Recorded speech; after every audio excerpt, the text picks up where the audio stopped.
Chapter 73, Part 1. The Promise. It was indeed Maximilian Morrel who had passed a wretched existence since the previous day.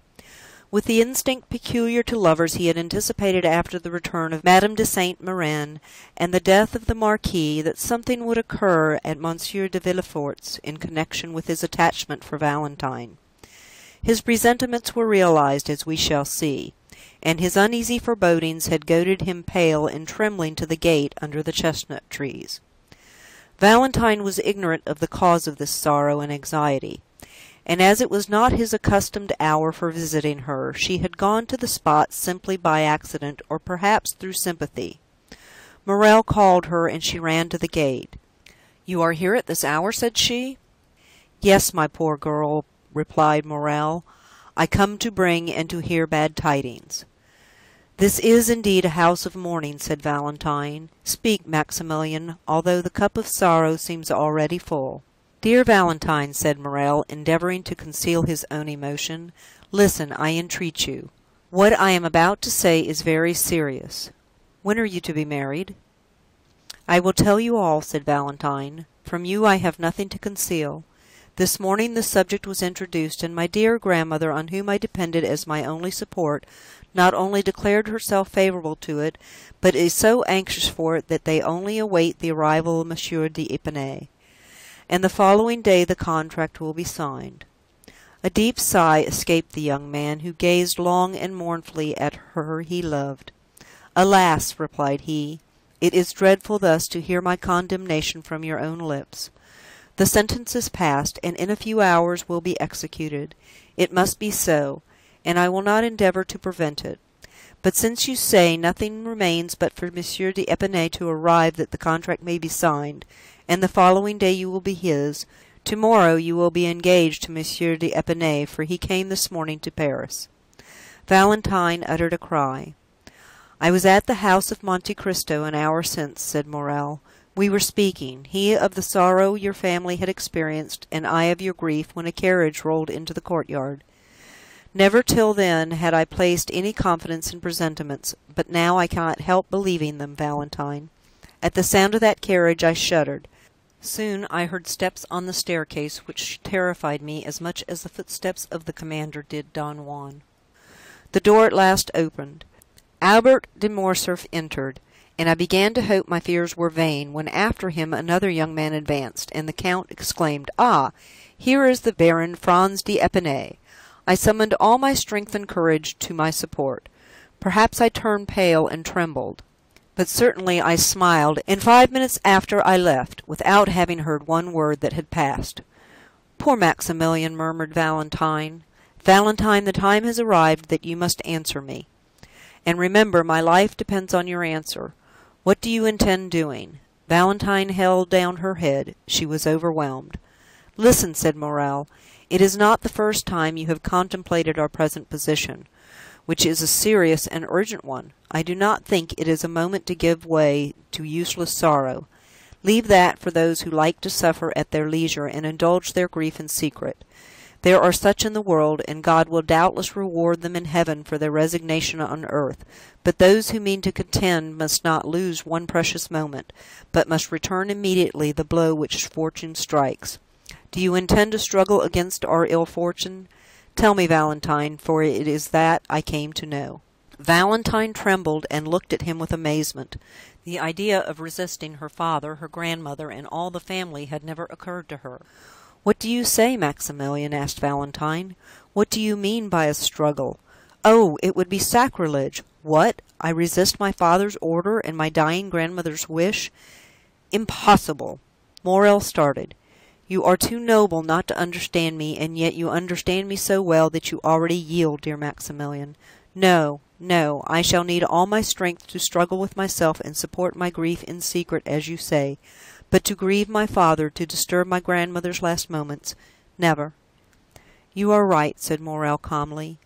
"In what a tone you speak!" cried Valentine. "I speak as one who admires you, mademoiselle." "Mademoiselle!" cried Valentine. "Mademoiselle! Oh, selfish man! He sees me in despair and pretends he cannot understand me." "You mistake. I understand you perfectly. You will not oppose Monsieur Villefort. You will not displease the Marchioness, and tomorrow you will sign the contract which will bind you to your husband. But, mon Dieu, tell me, how can I do otherwise? Do not appeal to me, mademoiselle. I shall be a bad judge in such a case. My selfishness will blind me," replied Morrel, whose low voice and clenched hands announced his growing desperation. "What would you have proposed, Maximilian, had you found me willing to accede?" "It is not for me to say." "You are wrong. You must advise me what to do." "Do you seriously ask my advice, Valentine?" "Certainly, dear Maximilian, for if it is good, I will follow it. You know my devotion to you." "Valentine," said Morrel, pushing aside a loose plank, "give me your hand in token of forgiveness of my anger. My senses are confused, and during the last hour the most extravagant thoughts have passed through my brain. Oh, if you refuse my advice!" "What do you advise?" said Valentine, raising her eyes to heaven and sighing. "I am free," replied Maximilian, "and rich enough to support you. I swear to make you my lawful wife before my lips even shall have approached your forehead." "You make me tremble," said the young girl. "Follow me," said Morrel. "I will take you to my sister, who is worthy also to be yours. We will embark for Algiers, for England, for America, or, if you prefer it, retire to the country, and only return to Paris when our friends have reconciled your family." Valentine shook her head. "I feared it, Maximilian," she said. "It is the counsel of a madman, and I should be more mad than you did I not stop you at once with the word, impossible, impossible." "You will then submit to what fate decrees for you without even attempting to contend with it?" said Morrel sorrowfully. "Yes, if I die." "Well, Valentine," resumed Maximilian, "I can only say again that you are right. Truly it is I who am mad, and you prove to me that passion blinds the most well-meaning. I appreciate your calm reasoning. It is then understood that tomorrow you will be irrevocably promised to Monsieur Franz d'Épinay, not only by that theatrical formality invented to heighten the effect of a comedy called the signature of the contract, but your own will." "Again you drive me to despair, Maximilian," said Valentine. "Again you plunge the dagger into the wound. What would you do, tell me, if your sister listened to such a proposition?" "Mademoiselle," replied Morrel, with a bitter smile, "I am selfish. You have already said so, and as a selfish man I think not of what others would do in my situation, but of what I intend doing myself. I think only that I have known you not a whole year. From the first day I saw you, all my hopes of happiness have been in securing your affection. One day you acknowledged that you loved me, and since that day my hope of future happiness has rested on obtaining you, for to gain you would be life to me. Now I think no more. I say only that fortune has turned against me. I had thought to gain heaven, and now I have lost it. It is an everyday occurrence for a gambler to lose not only what he possesses, but also what he has not." Morrel pronounced these words with perfect calmness. Valentine looked at him a moment with her large scrutinizing eyes, endeavoring not to let Morrel discover the grief which struggled in her heart. "But in a word, what are you going to do?" asked she.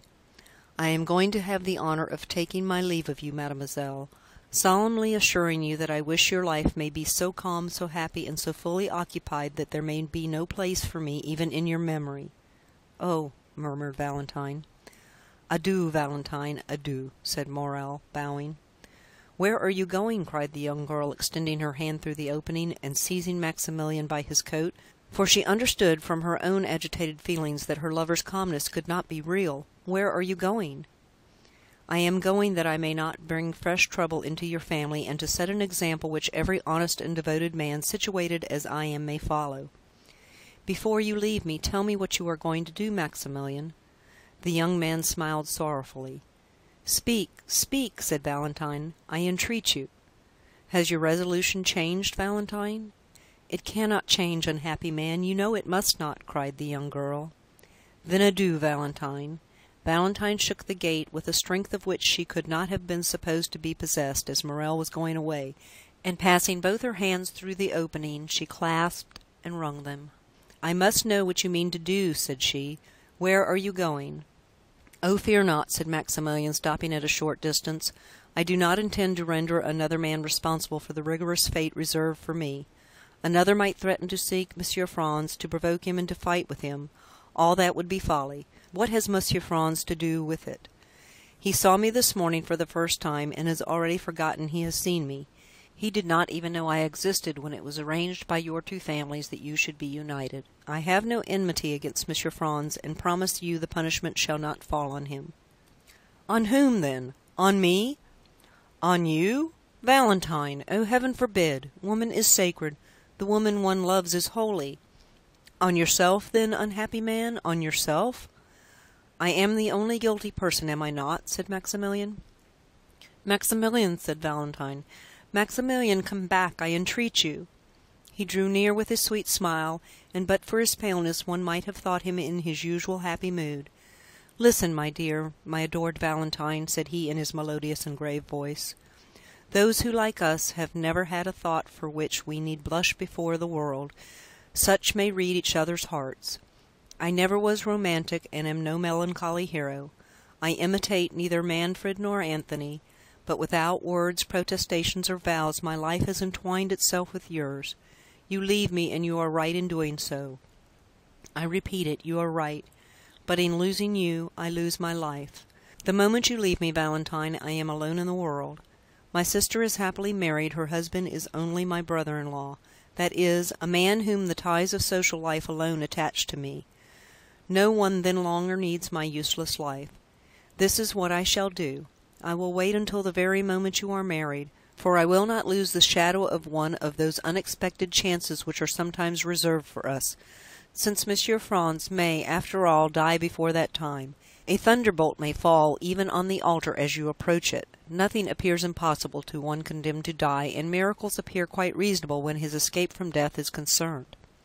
I will, then, wait until the last moment, and when my misery is certain, irredeemable, hopeless, I will write a confidential letter to my brother-in-law, another to the prefect of police, to acquaint them with my intention, and at the corner of some wood, on the brink of some abyss, on the bank of some river, I will put an end to my existence, as certainly as I am the son of the most honest man who ever lived in France." Valentine trembled convulsively. She loosened her hold of the gate, her arms fell by her side, and 2 large tears rolled down her cheeks. The young man stood before her, sorrowful and resolute. "Oh, for pity's sake," said she, "you will live, will you not?" "No, on my honour," said Maximilian, "but that will not affect you. You have done your duty, and your conscience will be at rest." Valentine fell on her knees and pressed her almost bursting heart. "Maximilian," said she, "Maximilian, my friend, my brother on earth, my true husband in heaven, I entreat you, do as I do, live in suffering. Perhaps we may one day be united." "Adieu, Valentine," repeated Morrel. "My God," said Valentine, raising both her hands to heaven with a sublime expression, "I have done my utmost to remain a submissive daughter. I have begged, entreated, implored. He has regarded neither my prayers, my entreaties, nor my tears. It is done," cried she, willing away her tears, and resuming her firmness. "I am resolved not to die of remorse, but rather of shame. Live, Maximilian, and I will be yours. Say when it shall be. Speak, command, I will obey." Morrel, who had already gone some few steps away, again returned, and pale with joy, extended both hands towards Valentine through the opening. "Valentine," he said, "dear Valentine, you must not speak thus. Rather let me die. Why should I obtain you by violence, if our love is mutual? Is it from mere humanity you bid me live? I would then rather die." "Truly," murmured Valentine, "who on this earth cares for me if he does not? Who has consoled me in my sorrow but he? On whom do my hopes rest? On whom does my bleeding heart repose? On him, always on him. Yes, you are right, Maximilian, I will follow you. I will leave the paternal home, I will give up all." "Oh, ungrateful girl that I am!" cried Valentine, sobbing. "I will give up all, even my dear old grandfather, whom I had nearly forgotten." "No," said Maximilian, "you shall not leave him. Monsieur Noirtier has evinced, you say, a kind feeling toward me. Well, before you leave, tell him all. His consent would be your justification in God's sight. As soon as we are married, he shall come and live with us. Instead of 1 child, he shall have 2. You have told me how you talk to him and how he answers you.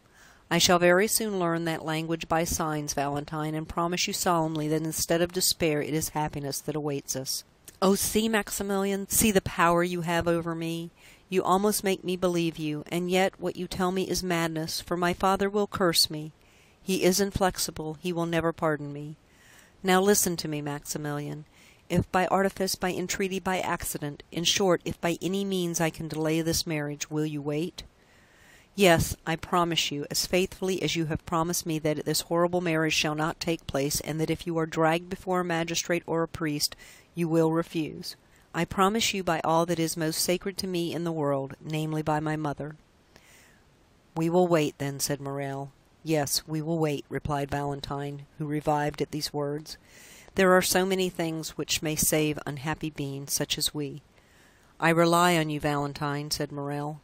"All you do will be well done. Only if they disregard your prayers, if your father and Madame de Saint-Méran insist that Monsieur d'Épinay should be called tomorrow to sign the contract, then you have my promise, Maximilian. Instead of signing, I will go to you and we will fly. But from this moment until then, let us not tempt Providence. Let us not see each other. It is a miracle, it is a providence that we have not been discovered. If we were surprised, if it were known that we met thus, we should have no further resource." "You are right, Valentine, but how shall I ascertain?"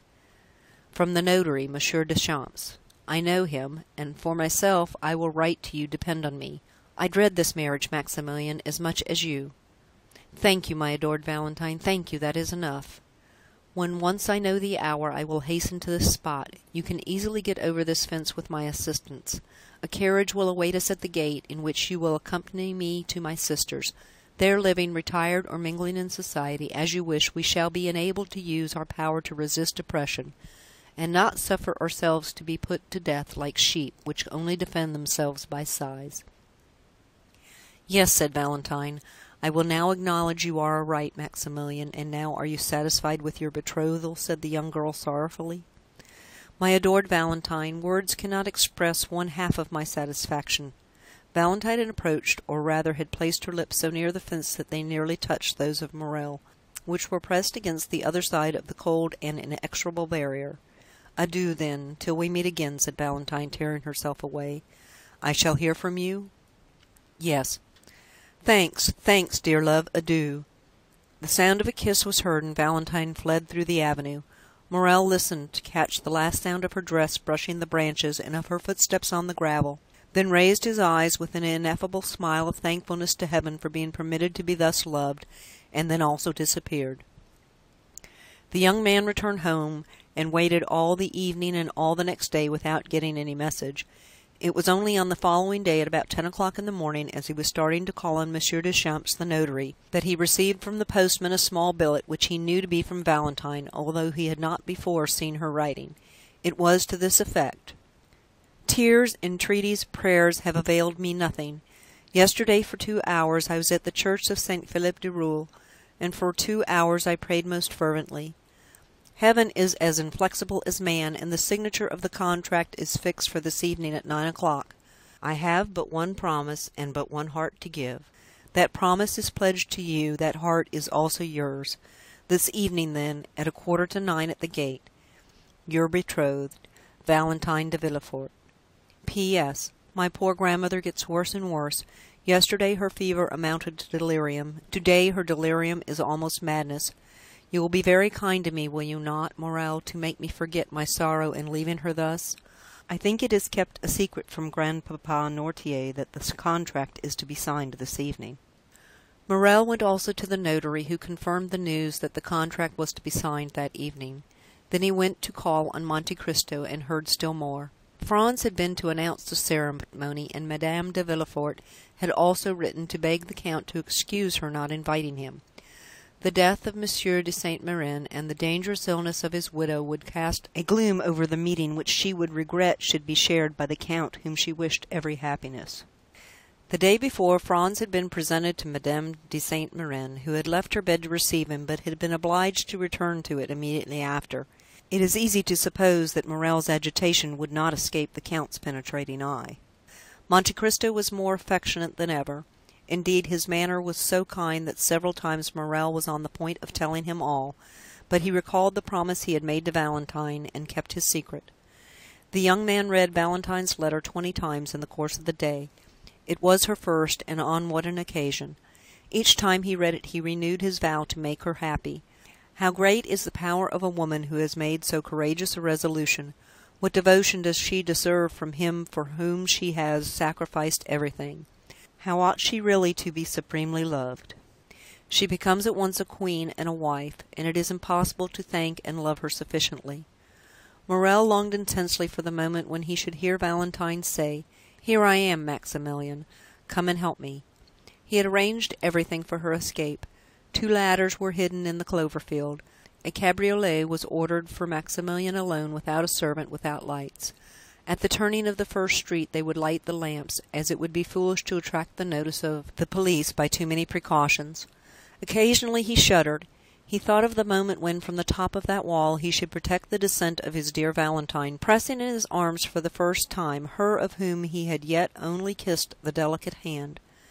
When the afternoon arrived, and he felt that the hour was drawing near, he wished for solitude. His agitation was extreme. A simple question from a friend would have irritated him. He shut himself in his room and tried to read, but his eye glanced over the page without understanding a word, and he threw away the book, and for the second time sat down to sketch his plan, the ladders and the fence. At length the hour drew near. Never did a man deeply in love allow the clocks to go on peacefully. Morrel tormented his so effectually that they struck 8 at 6:30. Then he said, "It is time to start." The signature was indeed fixed to take place at 9 o'clock, but perhaps Valentine will not wait for that. Consequently, Morrel, having left the Rue Millet at 8:30 by his timepiece, entered the clover field while the clock of Saint Philippe du Roule was striking 8. The horse and cabriolet were concealed behind a small ruin where Morrel had often waited. The night gradually drew on, and the foliage in the garden assumed a deeper hue. Then Morrel came out from his hiding-place with a beating heart and looked through the small opening in the gate. There was yet no one to be seen. The clock struck 8:30, and still another half-hour was passed in waiting, while Morrel walked to and fro and gazed more and more frequently through the opening. The garden became darker still, but in the darkness he looked in vain for the white dress, and in the silence he vainly listened for the sound of footsteps. The house, which was discernible through the trees, remained in darkness and gave no indication that so important an event as the signature of a marriage contract was going on. Morrel looked at his watch, which wanted 9:15, but soon the same clock he had already heard strike 2 or 3 times rectified the error by striking 9:30. This was already half an hour past the time Valentine had fixed. It was a terrible moment for the young man. The slightest rustling of the foliage, the least whistling of the wind, attracted his attention, and drew the perspiration to his brow. Then he tremblingly fixed his ladder, and not to lose a moment placed his foot on the first step. Amidst all these alternations of hope and fear, the clock struck 10. "It is impossible," said Maximilian, "that the signing of a contract should occupy so long a time without unexpected interruptions. I have weighed all the chances, calculated the time required for all the forms. Something must have happened." And then he walked rapidly to and fro, and pressed his burning forehead against the fence. Had Valentine fainted, or had she been discovered and stopped in her flight? These were the only obstacles which appeared possible to the young man. The idea that her strength had failed her in attempting to escape, and that she had fainted in one of the paths, was the one that most impressed itself upon his mind. "In that case," said he, "I should lose her, and by my own fault." He dwelt on this idea for a moment, then it appeared reality. He even thought he could perceive something on the ground at a distance. He ventured to call, and it seemed to him that the wind wafted back an almost inarticulate sigh. At last the half-hour struck. It was impossible to wait longer. His temples throbbed violently. His eyes were growing dim. He passed one leg over the wall, and in a moment leaped down on the other side. He was on Villefort's premises, had arrived there by scaling the wall. What might be the consequences? However, he had not ventured thus far to draw back. He followed a short distance close under the wall, then crossed a path. He had entered a clump of trees. In a moment he had passed through them, and he could see the house distinctly. Then Morrel saw that he had been right in believing that the house was not illuminated. Instead of lights at every window, as is customary on days of ceremony, he saw only a grey mass, which was veiled also by a cloud, which at that moment obscured the moon's feeble light. A light moved rapidly from time to time past 3 windows of the second floor. These 3 windows were in Madame de Saint Méran's room. Another remained motionless behind some red curtains which were in Madame de Villefort's bedroom. Morel guessed all this. So many times, in order to follow Valentine in thought at every hour in the day, had he made her describe the whole house, that without having seen it, he knew it all. This darkness and silence alarmed Morel still more than Valentine's absence had done. Almost mad with grief, and determined to venture everything in order to see Valentine once more, and be certain of the misfortune he feared, Morel gained the edge of the clump of trees, and was going to pass as quickly as possible through the flower garden, when the sound of a voice, still at some distance, but which was borne upon the wind, reached him. At this sound, as he was already partially exposed to view, he stepped back and concealed himself completely, remaining perfectly motionless. He had formed his resolution. If it was Valentine alone, he would speak as she passed. If she was accompanied, and he could not speak, still he should see her and know that she was safe. If they were strangers, he would listen to their conversation, and might understand something of this hitherto incomprehensible mystery. The moon had just then escaped from behind the cloud which had concealed it, and Morel saw Villefort come out upon the steps, followed by a gentleman in black.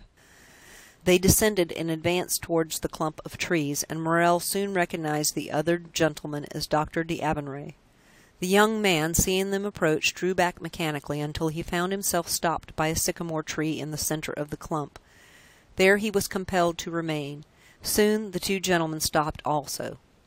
"Ah, my dear doctor," said the procureur, "heaven declares itself against my house. What a dreadful death! What a blow! Seek not to console me. Alas, nothing can alleviate so great a sorrow. The wound is too deep and too fresh. Dead, dead."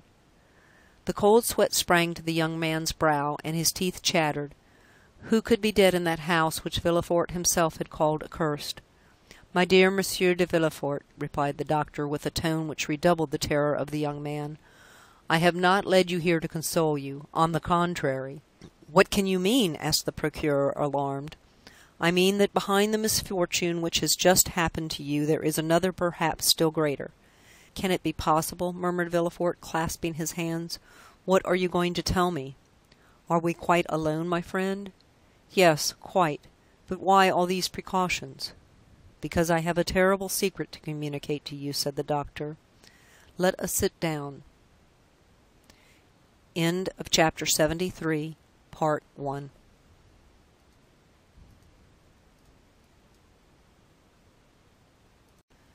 Chapter 73, part 2. Villefort fell rather than seated himself. The doctor stood before him, with one hand placed on his shoulder. Morel, horrified, supported his head with one hand, and with the other pressed his heart, lest its beating should be heard. "Dead, dead," repeated he within himself, and he felt as if he were also dying. "Speak, doctor, I am listening," said Villefort. "Strike, I am prepared for everything." Madame de Saint Méran was doubtless advancing in years, but she enjoyed excellent health. Morel began again to breathe freely, which he had not done during the last 10 minutes. "Grief has consumed her," said Villefort. "Yes, grief, doctor, after living 40 years with the Marquis." "It is not grief, my dear Villefort," said the doctor. "Grief may kill, although it rarely does, and never in a day, never in an hour, never in 10 minutes." Villefort answered nothing. He simply raised his head, which had been cast down before, and looked at the doctor with amazement. "Were you present during the last struggle?" asked Monsieur d'Avenray. "I was," replied the procureur. "You begged me not to leave. Did you notice the symptoms of the disease to which Madame de Saint Méran has fallen a victim?" "I did. Madame de Saint Méran had 3 successive attacks at intervals of some minutes, each one more serious than the former. When you arrived, Madame de Saint Méran had already been panting for breath some minutes. She then had a fit, which I took to be simply a nervous attack, and it was only when I saw her raise herself in the bed, and her limbs and neck appear stiffened, that I became really alarmed. Then I understood from your countenance that there was more to fear than I had thought. This crisis past, I endeavored to catch your eye, but could not. You held her hand, you were feeling her pulse, and the second fit came on before you had turned towards me. this was more terrible than the first. The same nervous movements were repeated, and the mouth contracted and turned purple. And at the third she expired. At the end of the first attack I discovered symptoms of tetanus. You confirmed my opinion. Yes, before others, replied the doctor. But now we are alone. What are you going to say? Oh, spare me! That the symptoms of tetanus and poisoning by vegetable substances are the same. Monsieur de Villefort started from his seat, then in a moment fell down again, silent and motionless. Morel knew not if he were dreaming or awake. "Listen," said the doctor. "I know the full importance of the statement I have just made, and the disposition of the man to whom I have made it." "Do you speak to me as a magistrate or as a friend?" asked Villefort. "As a friend, and only as a friend at this moment. The similarity in the symptoms of tetanus and poisoning by vegetable substances is so great that were I obliged to affirm by oath what I have now stated, I should hesitate. I therefore repeat to you, I speak not to a magistrate, but to a friend. And to that friend I say, during the 3/4 of an hour that the struggle continued, I watched the convulsions and the death of Madame de Saint-Méran, and am thoroughly convinced that not only did her death proceed from poison, but I could also specify the poison. Can it be possible? The symptoms are marked, you see: sleep broken by nervous spasms, excitation of the brain, torpor of the nerve centres. Madame de Saint-Méran succumbed to a powerful dose of brucine or of strychnine, which by some mistake perhaps has been given to her." Villefort seized the doctor's hand. "Oh, it is impossible," said he. "I must be dreaming. It is frightful to hear such things from such a man as you. Tell me, I entreat you, my dear doctor, that you may be deceived. Doubtless I may, but I do not think so. Have pity on me, doctor, for so many dreadful things have happened to me lately that I am on the verge of madness. Has anyone besides me seen Madame de Saint-Méran? No. Has anything been sent for from a chemist that I have not examined? Nothing. Had Madame de Saint-Méran any enemies? Not to my knowledge. Would her death affect anyone's interest? It could not, indeed. My daughter is her only heiress, Valentine alone. Oh, if such a thought could present itself, I would stab myself to punish my heart for having one instant harbored it." "Indeed, my dear friend," said Monsieur d'Aubigne, "I would not accuse anyone. I speak only of an accident, you understand, of a mistake. But whether accident or mistake, the fact is there. It is on my conscience and compels me to speak aloud to you. Make inquiry. Of whom? How? Of what? May not Barras, the old servant, have made a mistake, and have given Madame de Saint-Méran a dose prepared for his master?" "For my father? Yes.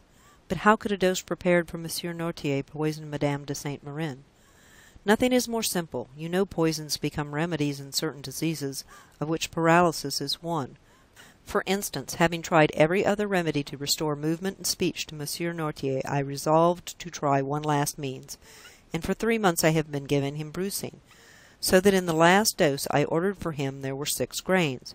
This quantity, which is perfectly safe to administer to the paralyzed frame of Monsieur Noirtier, which has become gradually accustomed to it, would be sufficient to kill another person. My dear doctor, there is no communication between Monsieur Noirtier's apartment and that of Madame de Saint-Méran, and Barras never entered my mother-in-law's room. In short, doctor, although I know you to be the most conscientious man in the world, and although I place the utmost reliance in you, I want, notwithstanding my conviction, to believe this axiom, errare humanum est.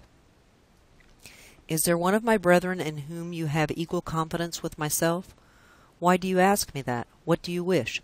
Send for him. I will tell him what I have seen, and we will consult together and examine the body. And you will find traces of poison?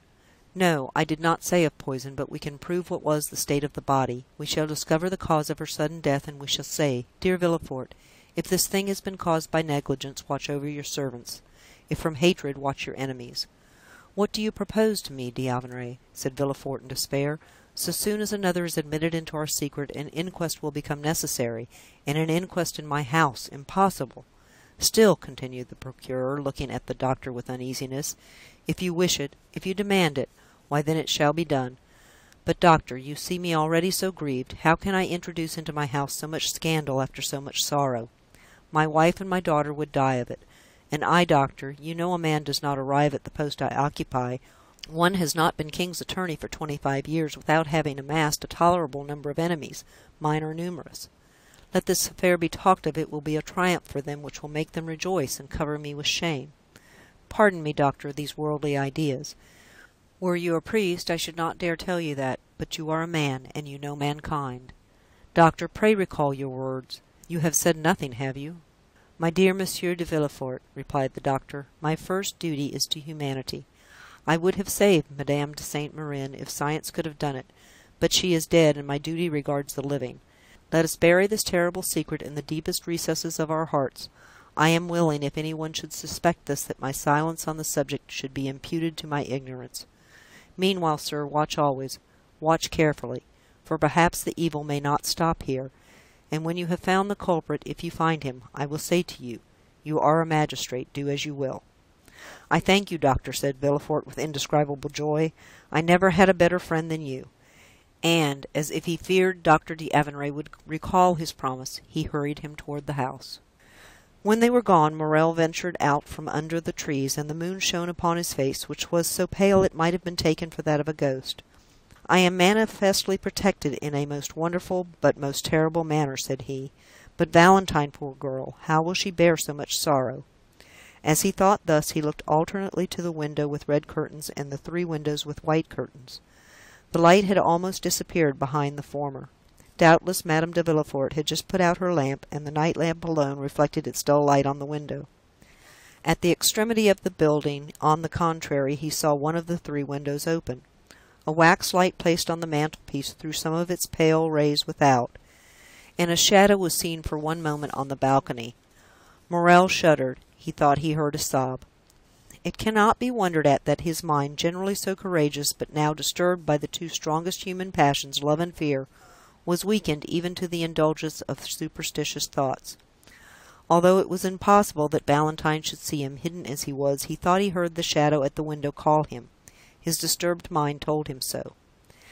This double error became an irresistible reality, and by one of the incomprehensible transports of youth he bounded from his hiding-place, and with two strides, at the risk of being seen, at the risk of alarming Valentine, at the risk of being discovered by some exclamation which might escape the young girl, he crossed the flower garden, which by the light of the moon resembled a large white lake, and having passed the rows of orange trees which extended in front of the house, he reached the step, ran quickly up, and pushed the door, which opened without offering any resistance. Valentine had not seen him. Her eyes, raised towards heaven, were watching a silvery cloud gliding over the azure, its form that of a shadow mounting towards heaven. Her poetic and excited mind pictured it as the soul of her grandmother. Meanwhile, Morrel had traversed the anteroom and found the staircase, which, being carpeted, prevented his approach being heard, and he had regained that degree of confidence that the presence of Monsieur de Villefort even would not have alarmed him. He was quite prepared for any such encounter. He would at once approach Valentine's father and acknowledge all, begging Villefort to pardon and sanction the love which united two fond and loving hearts.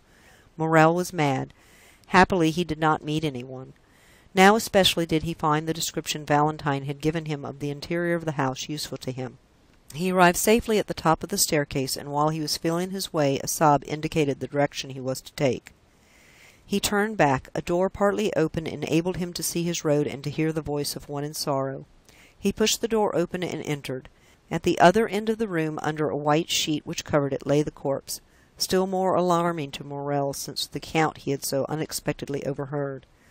By its side, on her knees, and with her head buried in the cushion of an easy-chair, was Valentine, trembling and sobbing, her hands extended above her head, clasped and stiff. She had turned from the window, which remained open, and was praying in accents that would have affected the most unfeeling. Her words were rapid, incoherent, unintelligible, for the burning weight of grief almost stopped her utterance. The moon shining through the open blinds made the lamp appear to burn paler and cast a sepulchral hue over the whole scene. Morrel could not resist this. He was not exemplary for piety. He was not easily impressed, but Valentine's suffering, weeping, wringing her hands before him was more than he could bear in silence. He sighed and whispered a name, and the head bathed in tears and pressed on the velvet cushion of the chair, a head like that of a Magdalene by Correggio, was raised and turned towards him. Valentine perceived him without betraying the least surprise.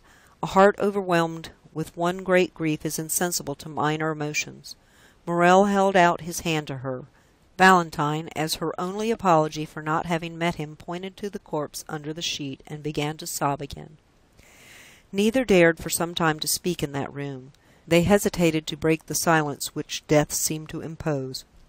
At length Valentine ventured. "My friend," said she, "how came you here? Alas, I would say you are welcome, had not death opened the way for you into this house." "Valentine," said Morrel, with a trembling voice, "I had waited since 8:30, and did not see you come.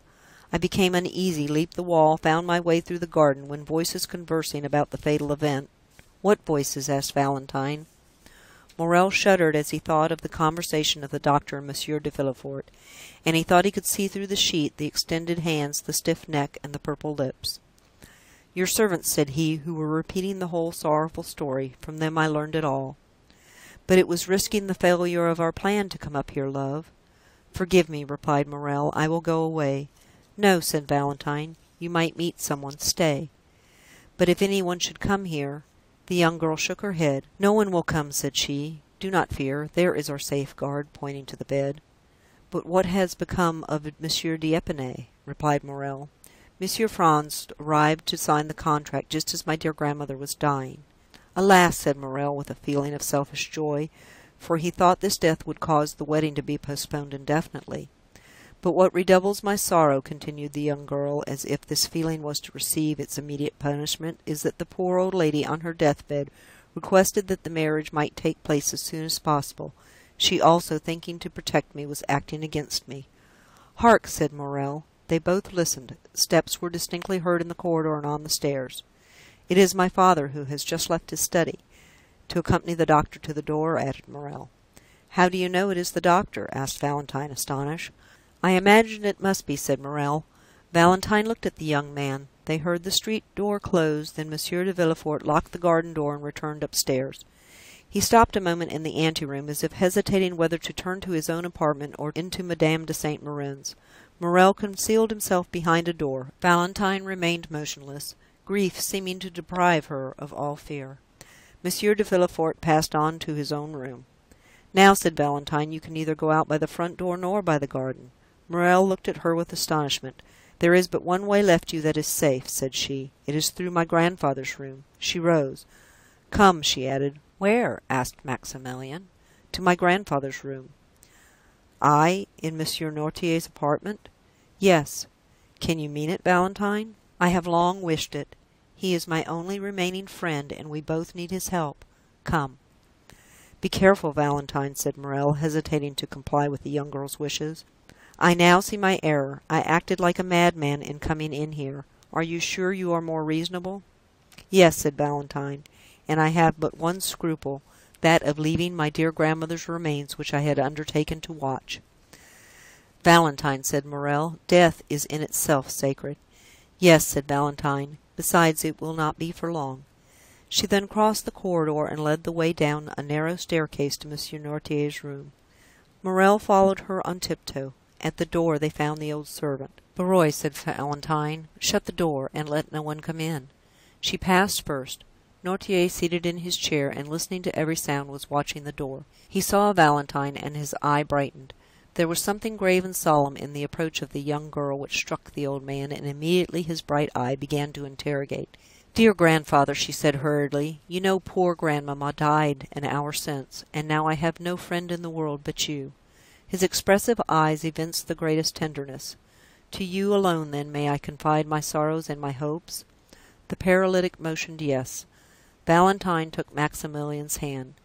"Look attentively, then, at this gentleman." The old man fixed his scrutinizing gaze, with slight astonishment, on Morrel. "It is Monsieur Maximilian Morrel," said she, "the son of that good merchant of Marseilles, whom you doubtless recollect." "Yes," said the old man.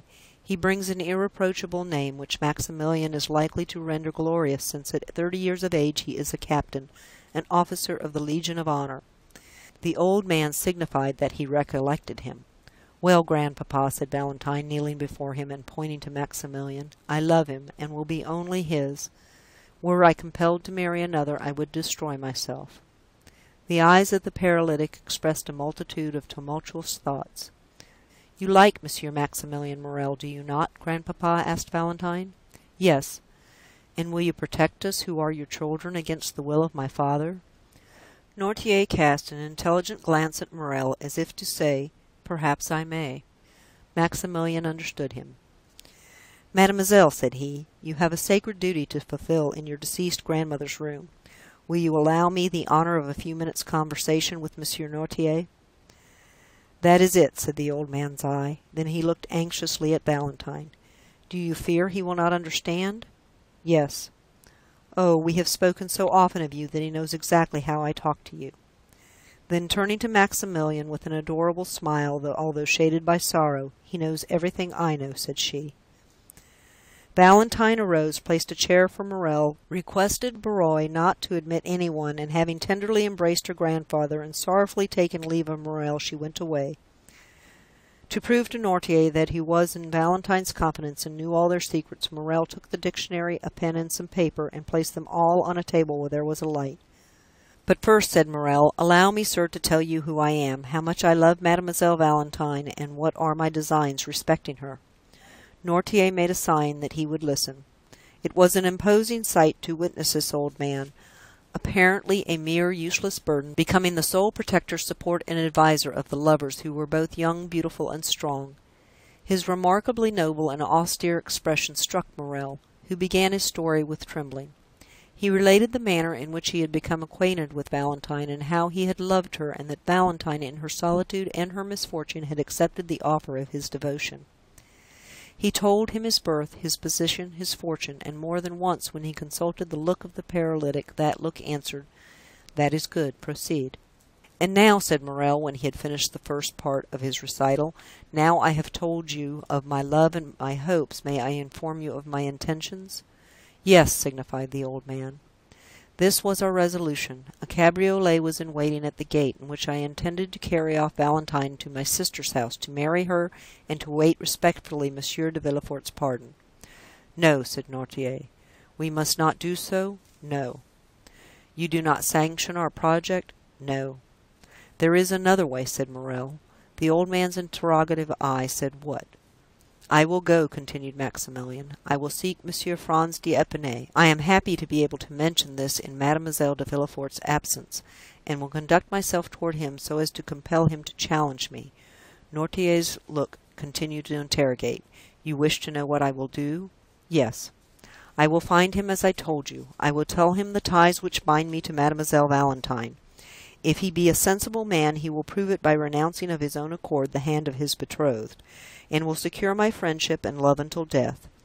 If he refuse, either through interest or ridiculous pride, after I have proved to him that he would be forcing my wife from me, that Valentine loves me and will have no other, I will fight with him, give him every advantage, and I shall kill him, or he will kill me. If I am victorious, he will not marry Valentine, and if I die, I am very sure Valentine will not marry him."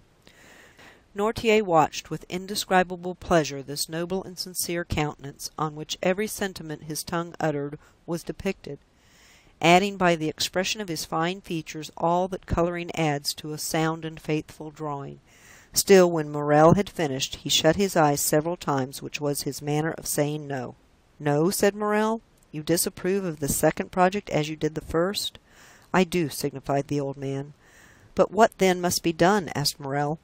"Madame de Saint Méran's last request was that the marriage might not be delayed. Must I let things take their course?" Noirtier did not move. "I understand," said Morel. "I am to wait." "Yes." "But delay may ruin our plans, sir," replied the young man. "Alone Valentine has no power. She will be compelled to submit. I am here almost miraculously, and I can scarcely hope for so good an opportunity to occur again. Believe me, there are only the two plans I have proposed to you. Forgive my vanity, and tell me which you prefer. Do you authorize Mademoiselle Valentine to entrust herself to my honor?" "No." "Do you prefer I should seek Monsieur d'Épinay?" "No." "Whence, then, will come the help we need? From chance?" resumed Morel. "No." "From you?" "Yes." "You thoroughly understand me, sir? Pardon my eagerness, for my life depends on your answer." "Will our help come from you?" "Yes." "You are sure of it?" "Yes." There was so much firmness in the look which gave this answer, no one could at any rate doubt his will if they did his power. "Oh, thank you 1,000 times! But how, unless a miracle should restore your speech, your gesture, your movement, how can you, chained to that armchair, dumb and motionless, oppose this marriage?" A smile lit up the old man's face. a strange smile of the eyes in a paralyzed face. "Then I must wait?" asked the young man. "Yes." "But the contract?" The same smile returned. "Will you assure me it shall not be signed?" "Yes," said Noirtier. "The contract shall not be signed!" cried Morrel. "Oh, pardon me, sir, I can scarcely realize so great a happiness. Will they not sign it?" "No," said the paralytic. Notwithstanding that assurance, Morrel still hesitated. This promise of an impotent old man was so strange that instead of being the result of the power of his will, it might emanate from enfeebled organs. Is it not natural that the madman, ignorant of his folly, should attempt things beyond his power? The weak man talks of burdens he can raise, the timid of giants he can confront, the poor of treasures he spends, the most humble peasant in the height of his pride calls himself Jupiter. Whether Noirtier understood the young man's indecision, or whether he had not full confidence in his docility, he looked uneasily at him. "What do you wish, sir?" asked Morrel. "That I should renew my promise of remaining tranquil?" Noirtier's eyes remained fixed and firm, as if to imply that a promise did not suffice. Then it passed from his face to his hands. "Shall I swear to you, sir?" asked Maximilian. "Yes," said the paralytic, with the same solemnity. Morrel understood that the old man attached great importance to an oath. He extended his hand. "I swear to you, on my honor," said he, "to await your decision respecting the course I am to pursue with Monsieur d'Épinay." "That is right," said the old man. "Now," said Morrel, "do you wish me to retire?" "Yes." "Without seeing Mademoiselle Valentine?" "Yes." Morrel made a sign that he was ready to obey. "But," said he, "first allow me to embrace you as your daughter did just now." Noirtier's expression could not be understood. The young man pressed his lips on the same spot on the old man's forehead where Valentine's had been. Then he bowed a second time and retired. He found outside the door the old servant to whom Valentine had given directions. Morrel was conducted along a dark passage, which led to a little door opening on the garden, soon found the spot where he had entered, with the assistance of the shrubs, gained the top of the wall, and by his ladder was in an instant in the clover field where his cabriolet was still waiting for him. He got in it, and thoroughly wearied by so many emotions, arrived about midnight in the Rue Mallet, threw himself on his bed, and slept soundly. End of chapter 73, part 2.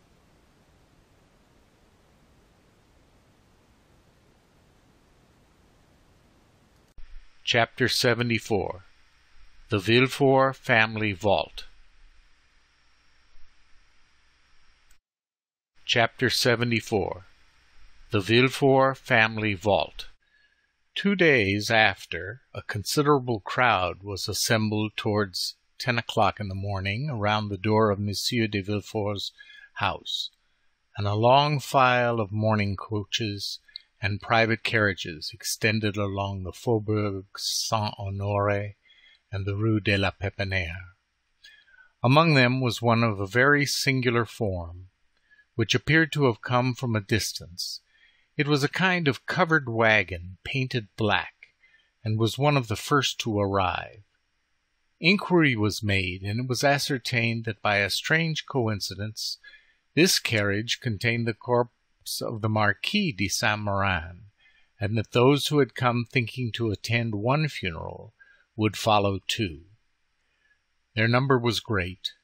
The Marquis de Saint-Méran, one of the most zealous and faithful dignitaries of Louis XVIII and King Charles X, had preserved a great number of friends, and these, added to the personages whom the usages of society gave Villefort a claim on, formed a considerable body. Due information was given to the authorities, and permission obtained that the two funerals should take place at the same time. A second hearse, decked with the same funereal pomp, was brought to Monsieur de Villefort's door, and the coffin removed into it from the post-wagon. The two bodies were to be interred in the cemetery of Père-Lachaise, where Monsieur de Villefort had long since had a tomb prepared for the reception of his family. The remains of poor Renée were already deposited there, and now, after 10 years of separation, her father and mother were to be reunited with her.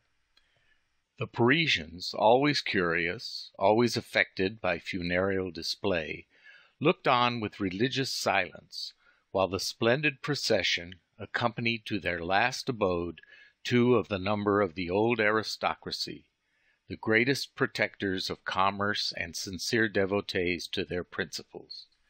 In one of the mourning coaches, Beauchamp, Debray, and Chateau Renard were talking of the very sudden death of the Marchioness.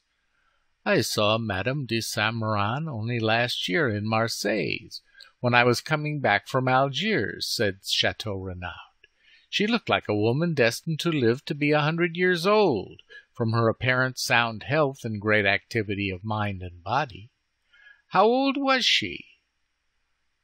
"Franz assured me," replied Albert, "that she was 66 years old, but she had not died of old age, but of grief. It appears that since the death of the Marquis, which affected her very deeply, she has not completely recovered her reason." "But of what disease, then, did she die?" asked Debray. "It is said to have been a congestion of the brain, or apoplexy, which is the same thing, is it not?" "Nearly." "It is difficult to believe that it was apoplexy," said Beauchamp. "Madame de Saint-Méran, whom I once saw, was short, of slender form, and of a much more nervous than sanguine temperament. Grief could hardly produce apoplexy in such a constitution as that of Madame de Saint-Méran."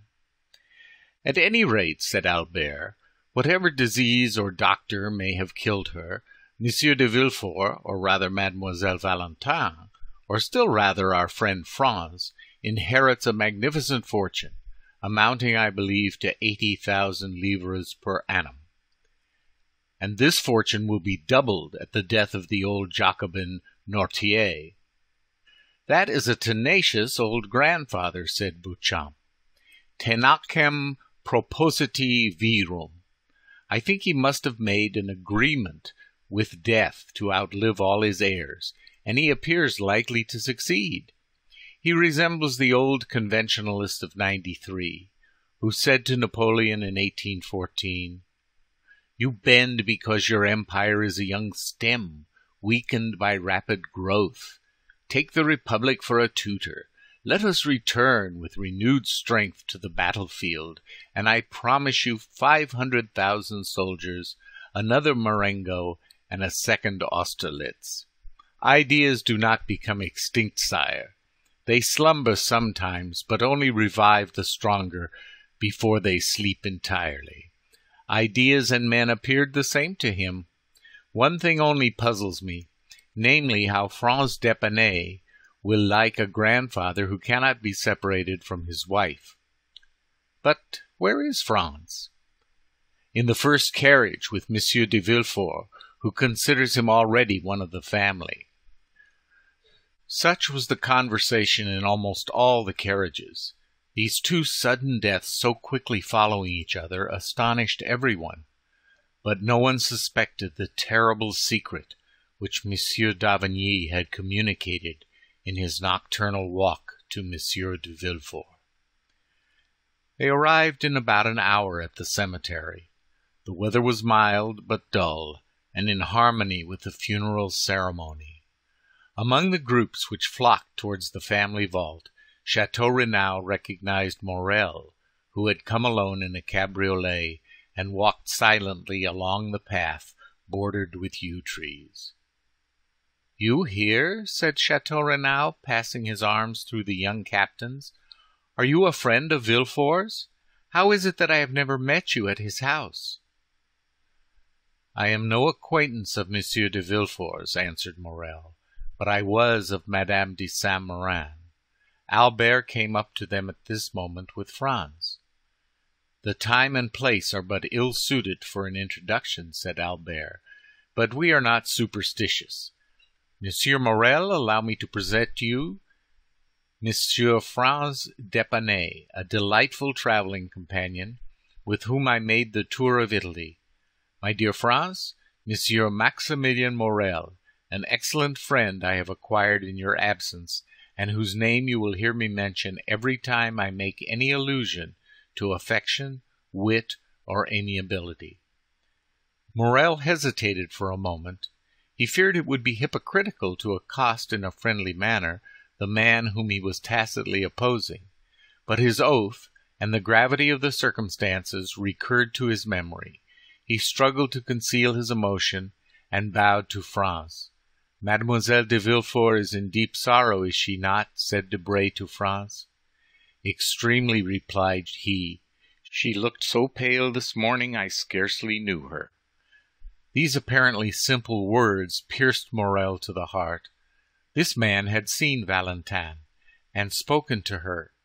The young and high-spirited officer required all his strength of mind to resist breaking his oath. He took the arm of Chateau Renaud, and turned toward the vault, where the attendants had already placed the two coffins. "This is a magnificent habitation," said Beauchamp, looking toward the mausoleum. "A summer and winter palace. You will in turn enter it, my dear D'Épinay, for you will soon be numbered as one of the family. I, as a philosopher, should like a little country house, a cottage down there under the trees, without so many free stones over my poor body. In dying, I will say to those around me what Voltaire wrote to Perron, 'Et au russe,' and all will be over. But come, Franz, take courage. Your wife is an heiress." "Indeed, Beauchamp, you are unbearable. Politics has made you laugh at everything, and political men have made you disbelieve everything. But when you have the honor of associating with ordinary men, and the pleasure of leaving politics for a moment, try to find your affectionate heart, which you leave with your stick when you go to the chamber." "But tell me," said Beauchamp, "what is life? Is it not a hall in death's anteroom?" "I am prejudiced against Beauchamp," said Albert, drawing Franz away, and leaving the former to finish his philosophical dissertation with Debray. The Villefort vault formed a square of white stones, about 20 feet high. An interior partition separated the two families, and each apartment had its entrance door. Here were not, as in other tombs, ignoble drawers, one above another, where thrift bestows its dead and labels them like specimens in a museum. All that was visible within the bronze gates was a gloomy-looking room, separated by a wall from the vault itself. The two doors before mentioned were in the middle of this wall, and enclosed the Villefort and Saint-Méran coffins. There grief might freely expend itself without being disturbed by the trifling loungers who came from a picnic party to visit Père Lachaise, or by lovers who make it their rendezvous. The two coffins were placed on trestles, previously prepared for their reception in the right-hand crypt belonging to the Saint-Méran family. Villefort, Franz, and a few near relatives alone entered the sanctuary. As the religious ceremonies had all been performed at the door, and there was no address given, the party all separated. Chateau Renaud, Albert, and Morrel went one way, and Debray and Beauchamp the other. Franz remained with Monsieur de Villefort. At the gate of the cemetery, Morrel made an excuse to wait. He saw Franz and Monsieur de Villefort get into the same mourning coach, and thought this meeting foreboded evil. He then returned to Paris, and although in the same carriage with Chateau Renaud and Albert, he did not hear one word of their conversation. As Franz was about to take leave of Monsieur de Villefort, "When shall I see you again?" said the latter. "At what time you please, sir," replied Franz. "As soon as possible."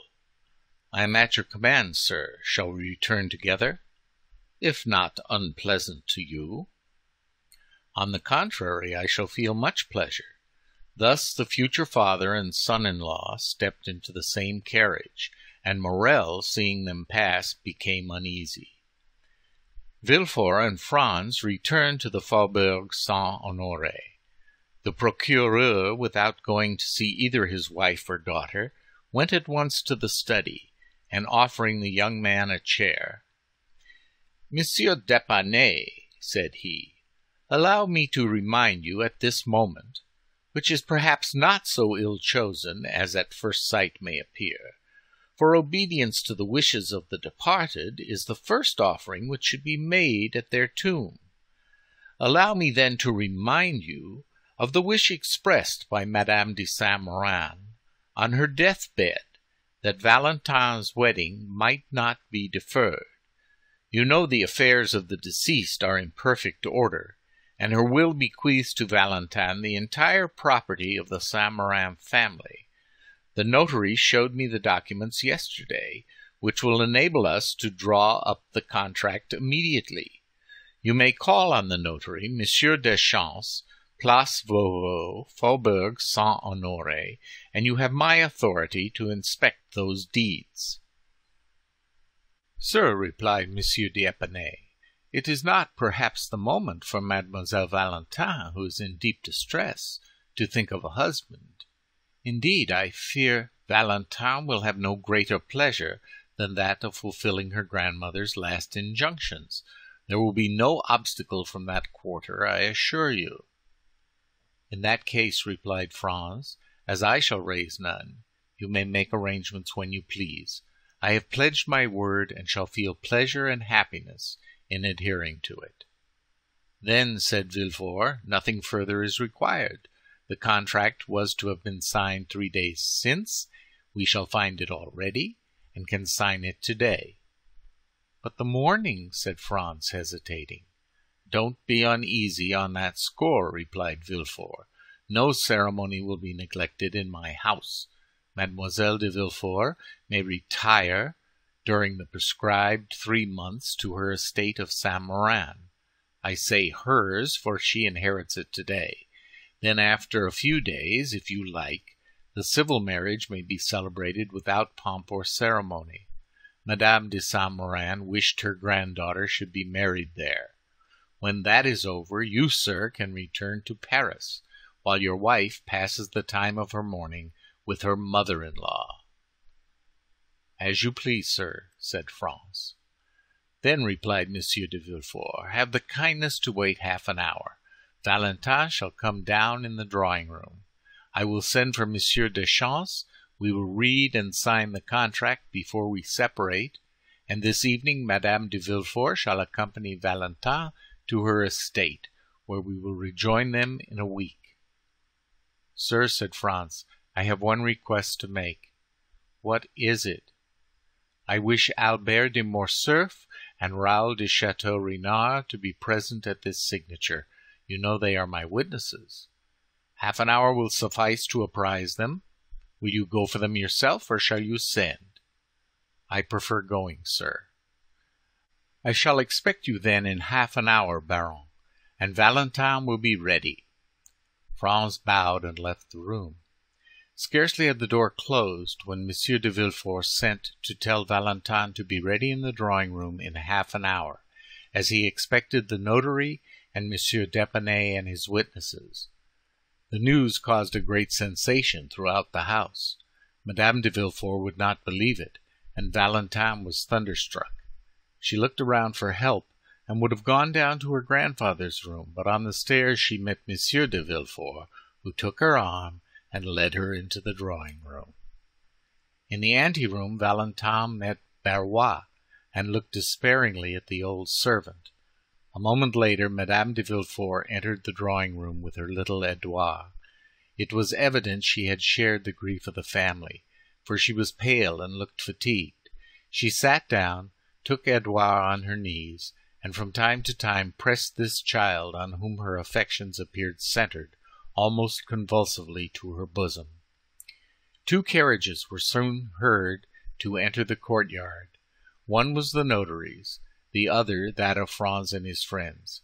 In a moment the whole party was assembled.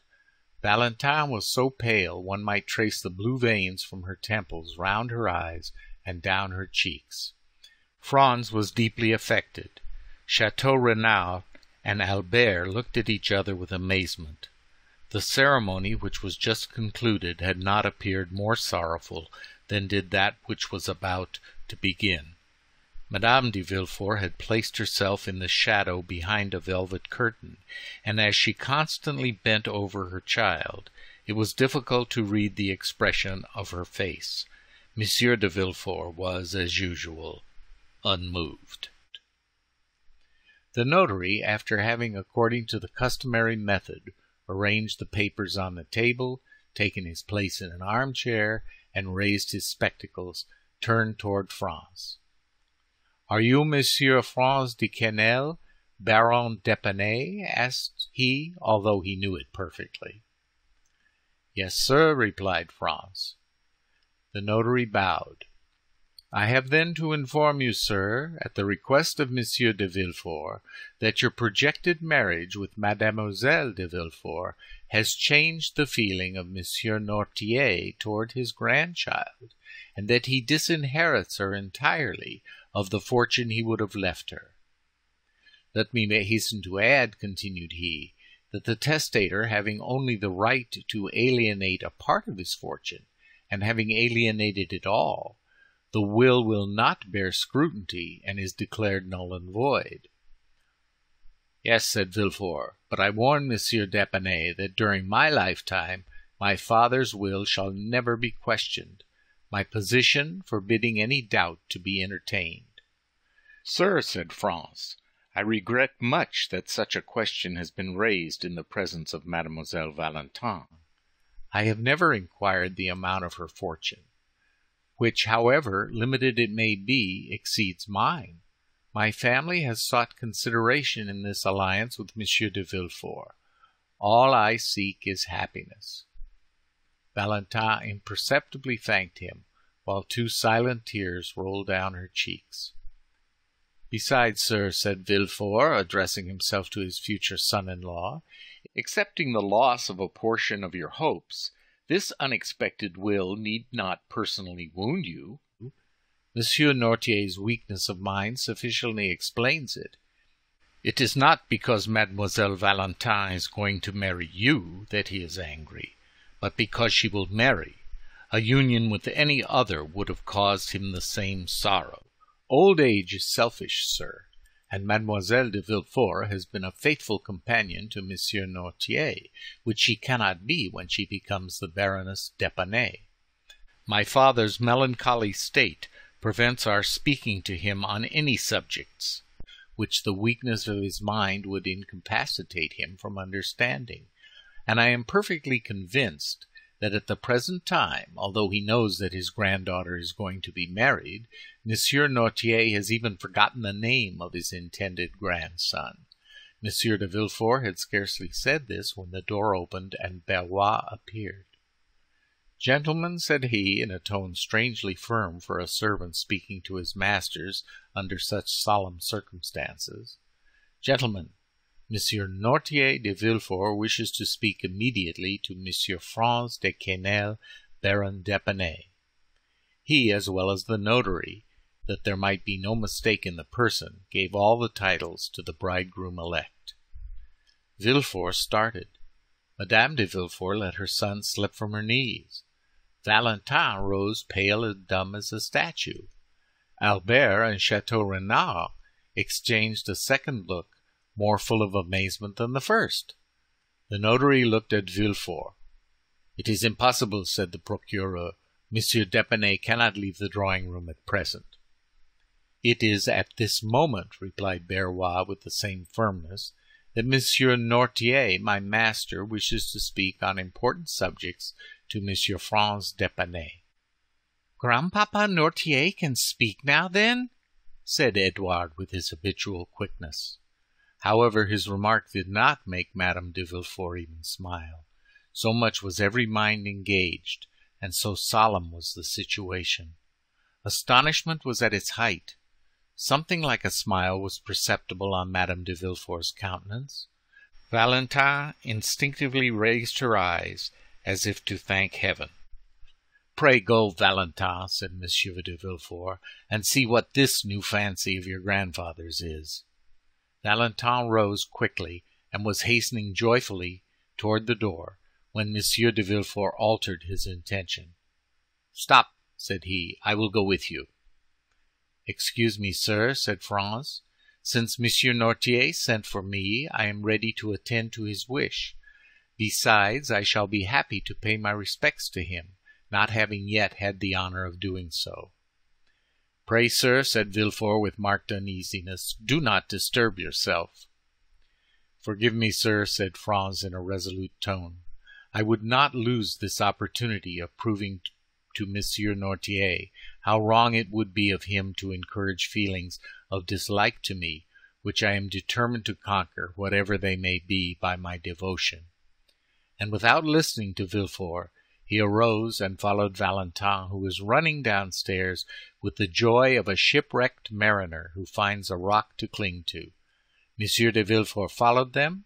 Chateau Renard and Morcerf exchanged a third look of still increasing wonder. End of chapter 74.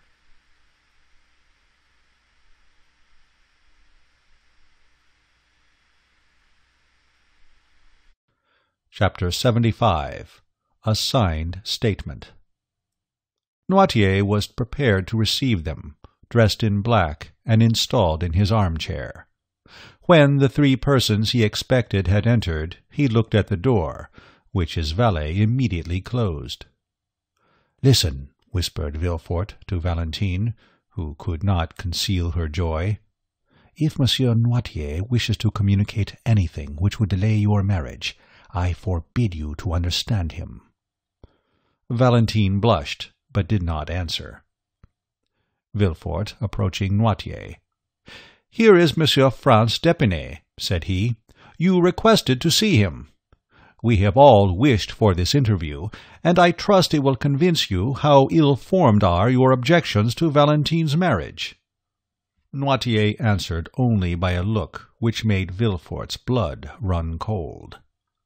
He motioned to Valentine to approach. In a moment, thanks to her habit of conversing with her grandfather, she understood that he asked for a key. Then his eye was fixed on the drawer of a small chest between the windows.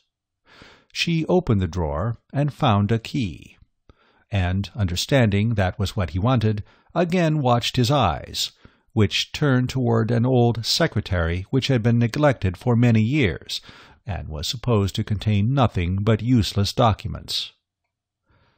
"Shall I open the secretary?" asked Valentine. "Yes," said the old man. "And the drawers?" "Yes." "Those at the side?" "No." "The middle one?" "Yes." Valentine opened it and drew out a bundle of papers. "Is that what you wish for?" asked she. "No." She took successively all the other papers out till the drawer was empty. "But there are no more," said she. Noirtier's eye was fixed on the dictionary.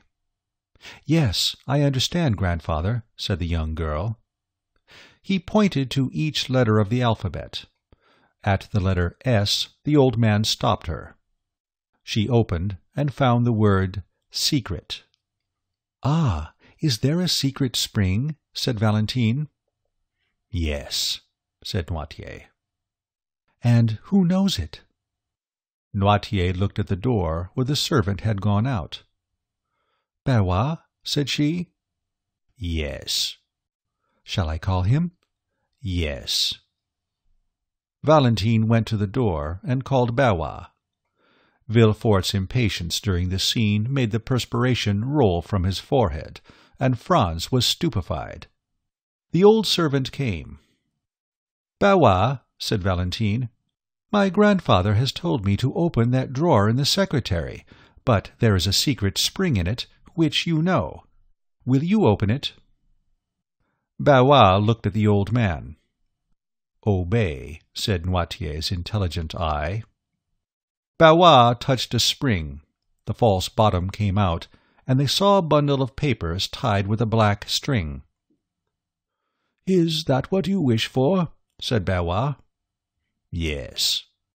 "Shall I give these papers to Monsieur de Villefort?" "No." "To Mademoiselle Valentine?" "No." "To Monsieur Franz d'Épinay?" "Yes." Franz, astonished, advanced a step. "To me, sir?" he said. Yes. Franz took them from Barrois, and casting a glance at the cover, read, "To be given after my death to General Durand, who shall bequeath the packet to his son, with an injunction to preserve it as containing an important document." "Well, sir," asked Franz, "what do you wish me to do with this paper?" "To preserve it and seal it up as it is, doubtless," said the procurer. "No," replied Noirtier eagerly. "Do you wish him to read it?" said Valentine. "Yes," replied the old man. "You understand, Baron, my grandfather wishes you to read this paper," said Valentine. "Then let us sit down," said Villefort impatiently, "for it will take some time." "Sit down," said the old man. Villefort took a chair, but Valentine remained standing by her father's side, and Franz before him, holding the mysterious paper in his hand. "Read," said the old man. Franz untied it, and in the midst of the most profound silence read, "Extract from the report of a meeting of the Bonapartist Club in the Rue Saint-Jacques, held February 5th, 1815. Franz stopped. "February 5th, 1815, said he. "It is the day my father was murdered." Valentine and Villefort were dumb. The eyes of the old man alone seemed to say clearly, "Go on." "But it was on leaving this club," said he, "my father disappeared." Noirtier's eye continued to say, "Read." He resumed. "The undersigned, Louis-Jacques Beaurepaire, Lieutenant Colonel of Artillery, Etienne du Champy, General of Brigade, and Claude Lachapelle, Keeper of Woods and Forests, declare that on the 4th of February a letter arrived from the island of Elba, recommending to the kindness and the confidence of the Bonapartist Club General Flavien de Quesnel, who, having served the Emperor from 1804 to 1814, was supposed to be devoted to the interests of the Napoleon dynasty, notwithstanding the title of Baron which Louis XVIII had just granted to him with his estate of Epinay. A note was in consequence addressed to General de Quesnel, begging him to be present at the meeting next day, the 5th. The note indicated neither the street nor the number of the house where the meeting was to be held. It bore no signature, but it announced to the general that someone would call for him if he would be ready at 9 o'clock. The meetings were always held from that time till midnight. At 9 o'clock the president of the club presented himself. The general was ready. The president informed him that one of the conditions of his introduction was that he should be eternally ignorant of the place of the meeting, and that he would allow his eyes to be bandaged, swearing that he would not endeavor to take off the bandage. General de Quesnel accepted the condition, and promised on his honor not to seek to discover the road they took. The general's carriage was ready, but the president told him it was impossible for him to use it, since it was useless to blindfold the master if the coachman knew through what streets he went. "What must be done, then?" asked the general. "I have my carriage here," said the president. "Have you, then, so much confidence in your servant that you can entrust him with a secret you will not allow me to know?" "Our coachman is a member of the club," said the president. "We shall be driven by a state councillor." "Then we run another risk," said the general, laughing, "that of being upset." We insert this joke to prove that the general was not in the least compelled to attend the meeting, but that he came willingly. When they were seated in the carriage, the president reminded the general of his promise to allow his eyes to be bandaged, to which he made no opposition. On the road, the president thought he saw the general make an attempt to remove the handkerchief, and reminded him of his oath. "Sure enough," said the general. The carriage stopped at an alley leading out of the Rue Saint-Jacques. The general alighted, leaning on the arm of the president, of whose dignity he was not aware, considering him simply as a member of the club. They went through the alley, mounted a flight of stairs, and entered the assembly room. The deliberations had already begun. The members, apprised of the sort of presentation which was to be made that evening, were all in attendance. When in the middle of the room, the general was invited to remove his bandage. He did so immediately, and was surprised to see so many well-known faces in a society of whose existence he had till then been ignorant. They questioned him as to his sentiments, but he contented himself with answering that the letters from the island of Elba ought to have informed them. Franz interrupted himself by saying, "My father was a royalist. They need not have asked his sentiments, which were well known." "And hence," said Villefort, "arose my affection for your father, my dear Monsieur Franz. Opinions held in common are a ready bond of union." "Read again," said the old man. Franz continued.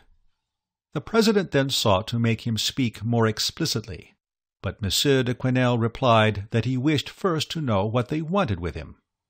He was then informed of the contents of the letter from the island of Elba, in which he was recommended to the club as a man who would be likely to advance the interests of their party. One paragraph spoke of the return of Bonaparte, and promised another letter and further details on the arrival of the Pharaon belonging to the shipbuilder Morel of Marseilles, whose captain was entirely devoted to the emperor. During all this time, the general, on whom they thought to have relied as on a brother, manifested evidently signs of discontent and repugnance. When the reading was finished, he remained silent, with knitted brows. "Well," asked the president, "what do you say to this letter, General?" "I say that it is too soon after declaring myself for Louis XVIII to break my vow in behalf of the ex-emperor." This answer was too clear to permit of any mistake as to his sentiments.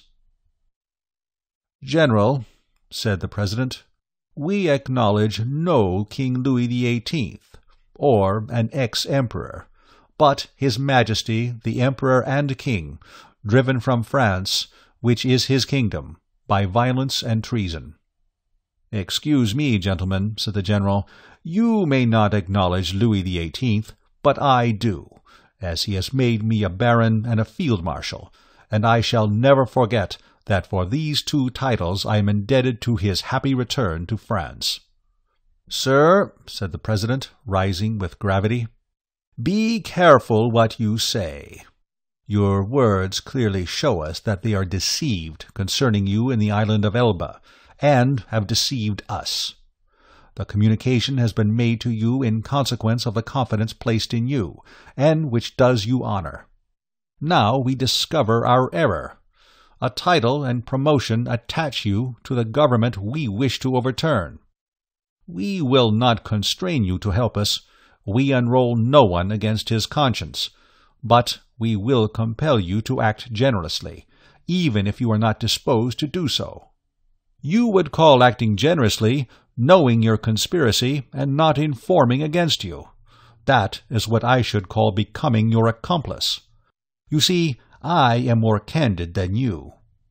"Ah, my father," said Franz, interrupting himself, "I understand now why they murdered him." Valentine could not help casting one glance towards the young man, whose filial enthusiasm it was delightful to behold. Villefort walked to and fro behind them. Noirtier watched the expression of each one, and preserved his dignified and commanding attitude. Franz returned to the manuscript, and continued. "Sir," said the president, "you have been invited to join this assembly. You were not forced here. It was proposed to you to come blindfolded. You accepted. When you complied with this twofold request, you well knew we did not wish to secure the throne of Louis XVIII, or we should not take so much care to avoid the vigilance of the police. It would be conceding too much to allow you to put on a mask to aid you in the discovery of our secret, and then to remove it that you may ruin those who have confided in you. No, No, you must first say if you declare yourself for the king of a day who now reigns, or for his Majesty the Emperor." "I am a royalist," replied the general. "I have taken the oath of allegiance to Louis XVIII, and I will adhere to it." These words were followed by a general murmur, and it was evident that several of the members were discussing the propriety of making the general repent of his rashness.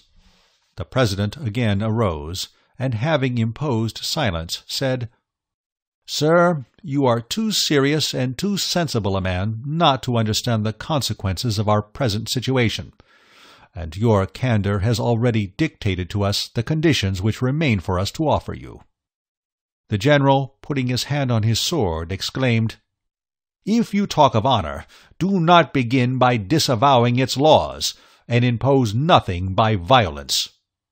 "And you, sir," continued the president, with a calmness still more terrible than the general's anger, "I advise you not to touch your sword." The general looked around him with a slight uneasiness. However, he did not yield, but, calling up all his fortitude, said, "I will not swear." "Then you must die," replied the president calmly. Monsieur d'Épinay became very pale. He looked round him a second time. Several members of the club were whispering, and getting their arms from under their cloaks. "General," said the president, "do not alarm yourself. You are among men of honor, who will use every means to convince you before resorting to the last extremity. But, as you have said, you are among conspirators. You are in possession of our secret, and you must restore it to us." A significant silence followed these words, and as the general did not reply, "Close the doors," said the president to the doorkeeper. The same deadly silence succeeded these words. Then the general advanced, making a violent effort to control his feelings. "I have a son," he said, "and I ought to think of him, finding myself among assassins." "General," said the chief of the assembly, "one man may insult 50. It is the privilege of weakness. But he does wrong to use his privilege. Follow my advice. Swear, and do not insult." The general, again daunted by the superiority of the chief, hesitated a moment, then advancing to the president's desk. "What is the form?" said he. "It is this. I swear by my honor not to reveal to anyone what I have seen and heard on the 5th of February, 1815, between 9 and 10 o'clock in the evening, and I plead guilty of death should I ever violate this oath." The general appeared to be affected by a nervous tremor, which prevented his answering for some moments. Then, overcoming his manifest repugnance, he pronounced the required oath, but in so low a tone as to be scarcely audible to the majority of the members, who insisted on his repeating it clearly and distinctly, which he did. "Now am I at liberty to retire?" said the general. The president rose, appointed 3 members to accompany him, and got into the carriage with the general after bandaging his eyes. One of these 3 members was the coachman who had driven them there. The other members silently dispersed. "Now am I at liberty to retire?" said the general. The president rose, appointed 3 members to accompany him, and got into the carriage with the general after bandaging his eyes. One of those 3 members was the coachman who had driven them there. The other members silently dispersed. "Where do you wish to be taken?" asked the president. "Anywhere out of your presence," replied Monsieur d'Épinay. "Beware, sir," replied the president. "You are no longer in the assembly, and have only to do with individuals. Do not insult them unless you wish to be held responsible." But instead of listening, Monsieur d'Épinay went on. "You are still as brave in your carriage as in your assembly, because you are still 4 against 1.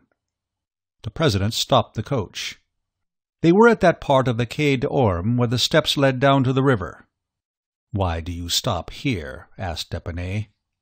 "Because, sir," said the President, "you have insulted a man, and that man will not go one step farther without demanding honorable reparation."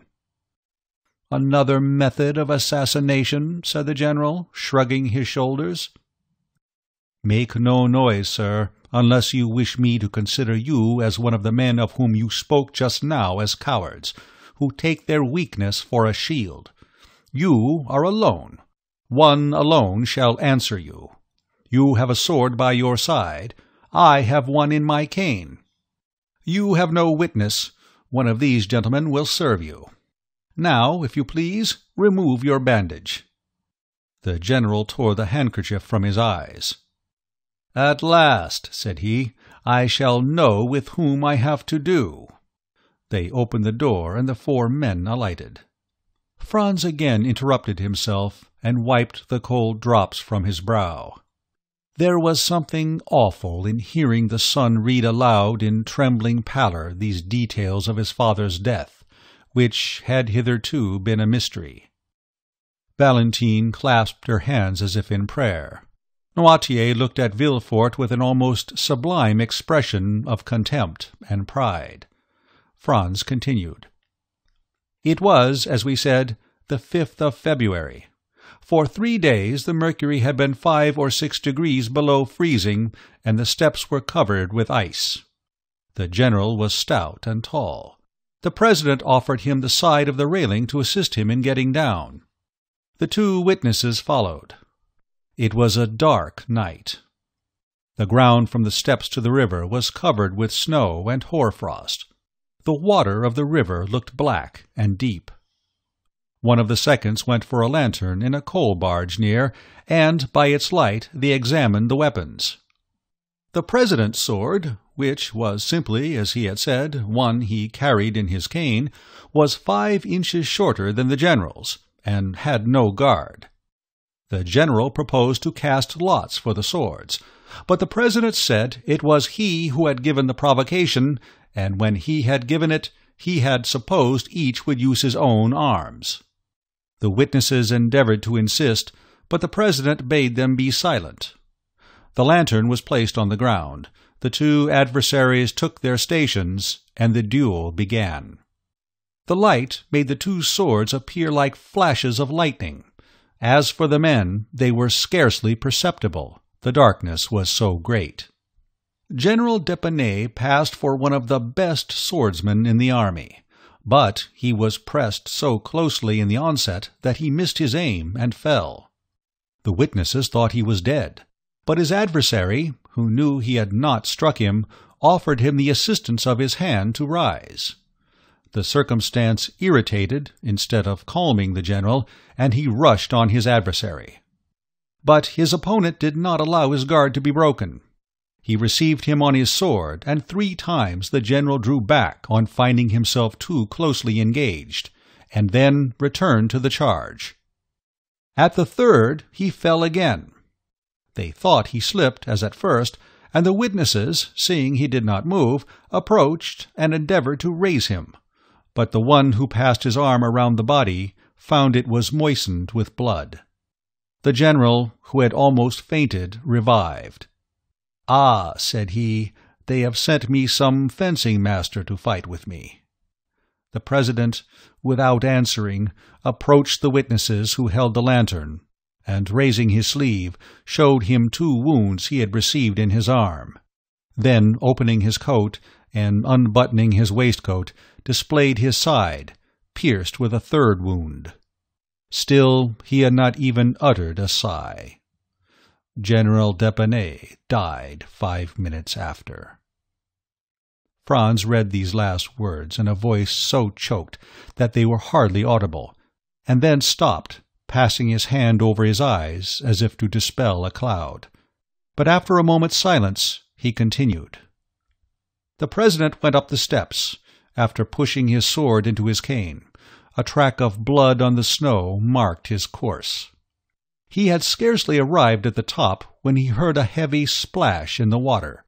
It was the General's body, which the witnesses had just thrown into the river after ascertaining that he was dead. The general fell then in a loyal duel, and not in ambush, as might have been reported. In proof of this, we have signed this paper to establish the truth of the facts, lest the moment should arrive when either of the actors in this terrible scene should be accused of premeditated murder or of infringement of the laws of honor. Signed Beaurepaire, Deschamps, and L'Echarpal. When Franz had finished reading this account, so dreadful for a son, when Valentine, pale with emotion, had wiped away a tear, when Villefort, trembling and crouching in a corner, had endeavoured to lessen the storm by supplicating glances at the implacable old man. "Sir," said d'Épinay to Noirtier, "since you are well acquainted with all these details, which are attested by honourable signatures, since you appear to take some interest in me, although you have only manifested it hitherto by causing me sorrow, refuse me not one final satisfaction.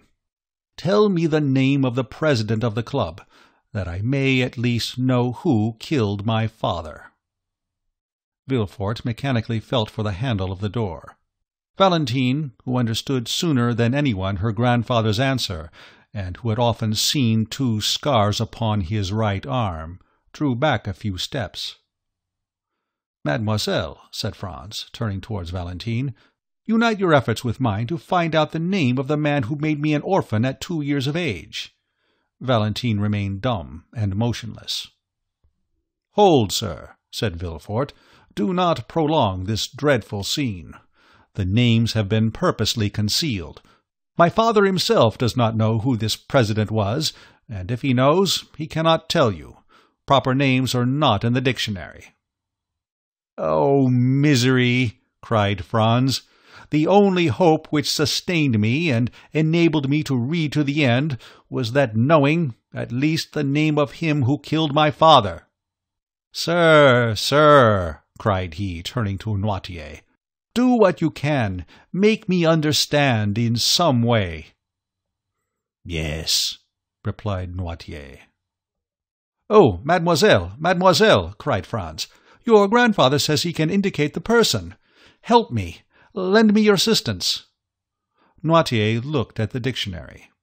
Franz took it with a nervous trembling, and repeated the letters of the alphabet successively until he came to M. At that letter the old man signified, "Yes." "M," repeated Franz.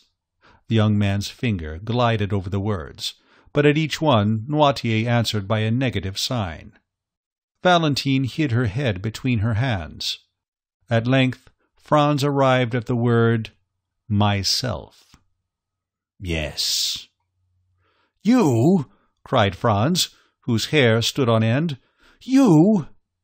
Monsieur Noirtier, you killed my father?"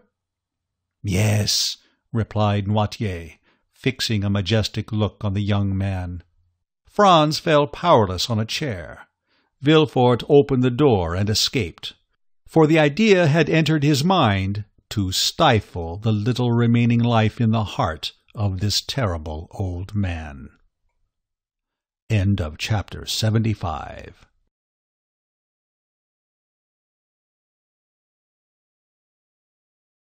Chapter 76. Progress of Cavalcanti the Younger. Meanwhile, Monsieur Cavalcanti the elder had returned to his service, not in the army of His Majesty the Emperor of Austria, but at the gaming table of the baths of Lucca, of which he was one of the most assiduous courtiers. He had spent every farthing that had been allowed for his journey, as a reward for the majestic and solemn manner in which he had maintained his assumed character of father. Monsieur Andrea, at his departure, inherited all the papers which proved that he had indeed the honour of being the son of the Marquis Bartolomeo and the Marchioness Oliva Corsinari. He was now fairly launched in that Parisian society which gives such ready access to foreigners, and treats them, not as they really are, but as they wish to be considered. Besides, what is required of a young man in Paris? To speak its language tolerably, to make a good appearance, to be a good gamester, and to pay in cash. They are certainly less particular with a foreigner than with a Frenchman. Andrea had, then, in a fortnight, attained a very fair position. He was called Count, he was said to possess 50,000 lire per annum, and his father's immense riches, buried in the quarries of Saravezza, were a constant theme. A learned man, before whom the last circumstance was mentioned as a fact, declared he had seen the quarries in question, which gave great weight to assertions hitherto somewhat doubtful, but which now assumed the garb of reality. Such was the state of society in Paris at the period we bring before our readers, when Monte Cristo went one evening to pay Monsieur Danglars a visit. Monsieur Danglars was out, but the Count was asked to go and see the Baroness, and he accepted the invitation. It was never without a nervous shudder, since the dinner at Auteuil and the events which followed it, that Madame Danglars heard Monte Cristo's name announced. If he had not come, the painful sensation became most intense.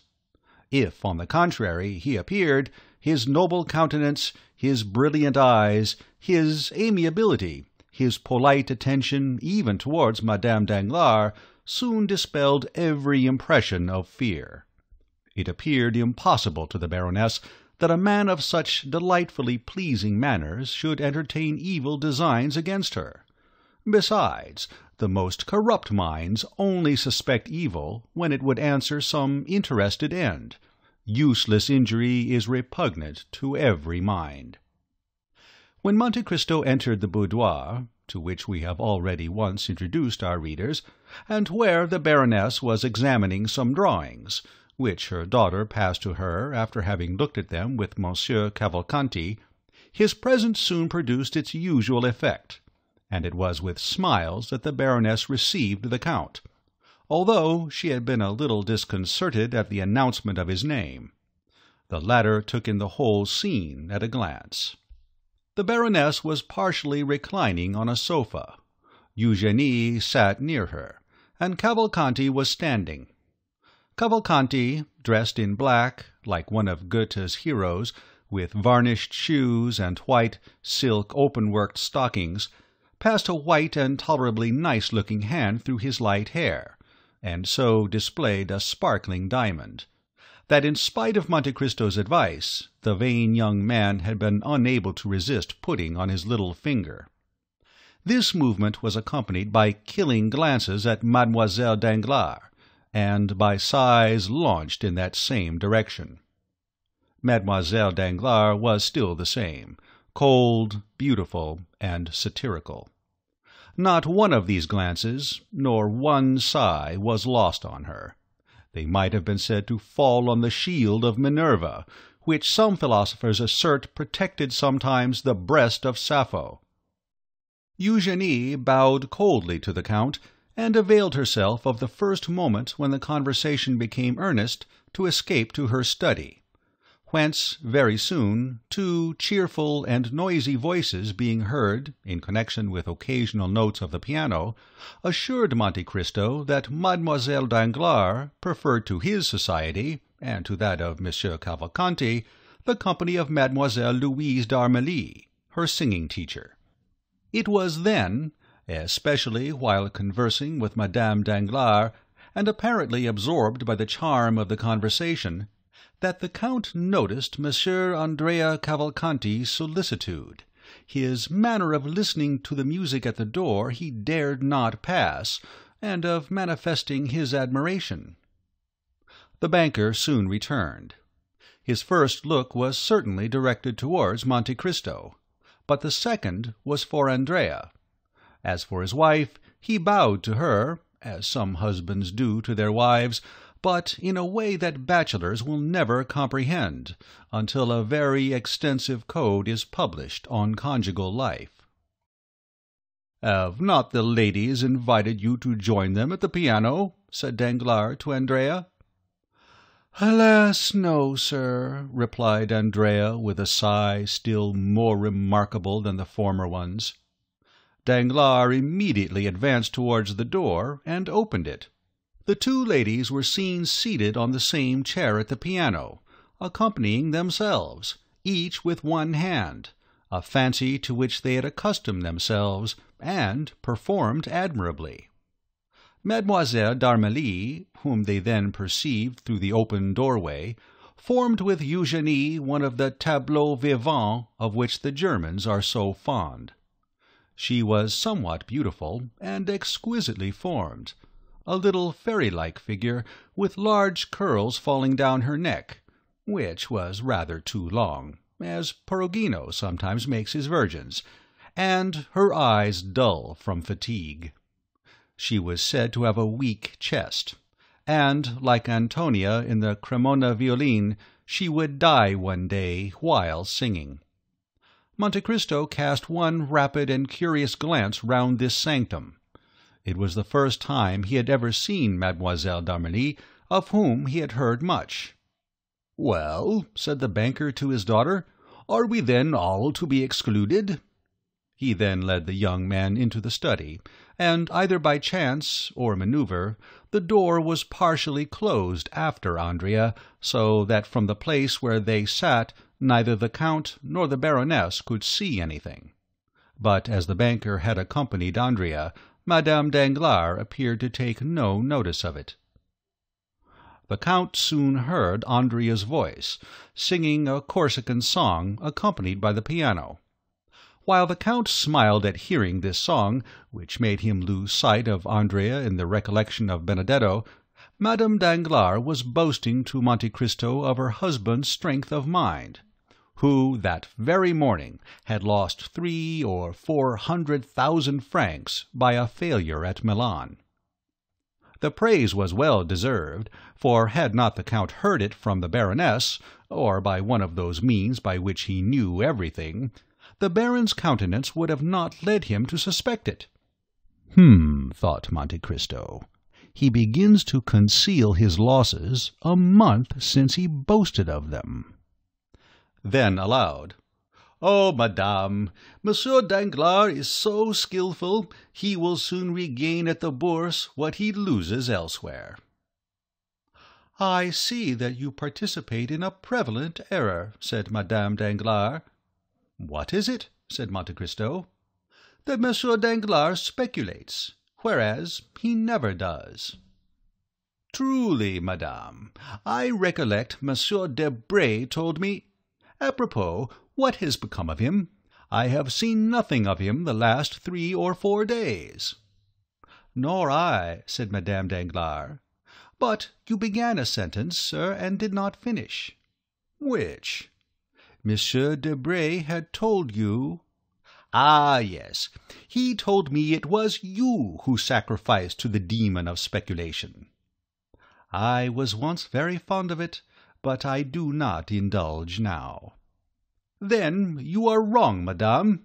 Fortune is precarious, and if I were a woman, and fate had made me a banker's wife, whatever might be my confidence in my husband's good fortune, still in speculation, you know, there is a great risk. Well, I would secure for myself a fortune independent of him, even if I acquired it by placing my interests in hands unknown to him." Madame Danglars blushed, in spite of all her efforts. "Stay," said Monte Cristo, as though he had not observed her confusion. "I have heard of a lucky hit that was made yesterday on the Neapolitan bonds." "I have none, nor have I ever possessed any. But really, we have talked long enough of money, Count. We are like 2 stockbrokers. Have you heard how fate is persecuting the poor Villeforts?" "What has happened?" said the Count, simulating total ignorance. "You know, the Marquis of Saint-Méran died a few days after he had set out on his journey to Paris, and the Marchioness a few days after her arrival." "Yes," said Monte Cristo, "I have heard that. But, as Claudius said to Hamlet, it is the law of nature. Their fathers died before them, and they mourn their loss. They will die before their children, who will in turn grieve for them." But that is not all. Not all? No, they were going to marry their daughter. To Monsieur Franz d'Épinay. Is it broken off? Yesterday morning, it appears, Franz declined the honor. Indeed. And is the reason known? No. How extraordinary! And how does Monsieur de Villefort bear it? As usual, like a philosopher. Danglars returned at this moment alone. "Well," said the Baroness, "do you leave Monsieur Cavalcanti with your daughter?" "And Mademoiselle d'Armilly," said the banker, "do you consider her no one?" Then, turning to Monte Cristo, he said, "Prince Cavalcanti is a charming young man, is he not? But is he really a prince?" "I will not answer for it," said Monte Cristo. "His father was introduced to me as a marquis, so he ought to be a count, but I do not think he has much claim to that title." "Why," said the banker, "if he is a prince, he is wrong not to maintain his rank. I do not like anyone to deny his origin." "Oh, you are a thorough democrat," said Monte Cristo, smiling. "But do you see to what you are exposing yourself?" said the Baroness. "If perchance Monsieur de Morcerf came, he would find Monsieur Cavalcanti in that room, where he, the betrothed of Eugénie, has never been admitted." "You may well say perchance," replied the banker, "for he comes so seldom, it would seem only chance that brings him." "But should he come and find that young man with your daughter, he might be displeased." "You are mistaken. Monsieur Albert would not do us the honor to be jealous. He does not like Eugénie sufficiently. Besides, I care not for his displeasure." "Still, situated as we are—" "Yes. Do you know how we are situated? At his mother's ball he danced once with Eugénie and Monsieur Cavalcanti 3 times, and he took no notice of it." The valet announced Vicomte Albert de Morcerf. The Baroness rose hastily and was going into the study, when Danglars stopped her. "Let her alone," said he. She looked at him in amazement. Monte Cristo appeared to be unconscious of what passed. Albert entered, looking very handsome and in high spirits. He bowed politely to the Baroness, familiarly to Danglars, and affectionately to Monte Cristo. Then, turning to the Baroness, "May I ask how Mademoiselle Danglars is?" said he. "She is quite well," replied Danglars quickly. "She is at the piano with Monsieur Cavalcanti." Albert retained his calm and indifferent manner. He might feel perhaps annoyed, but he knew Monte Cristo's eye was on him. "Monsieur Cavalcanti has a fine tenor voice," said he, "and Mademoiselle Eugénie a splendid soprano. And then she plays the piano like Thalberg. The concert must be a delightful one." "They suit each other remarkably well," said Danglars. Albert appeared not to notice this remark, which was, however, so rude that Madame Danglars blushed. "I, too," said the young man, "am a musician. At least my masters used to tell me so. But it is strange that my voice never would suit any other, and a soprano less than any." Danglars smiled, and seemed to say, "It is of no consequence." Then, hoping doubtless to effect his purpose, he said, "The prince and my daughter were universally admired yesterday. You were not of the party, Monsieur de Morcerf?"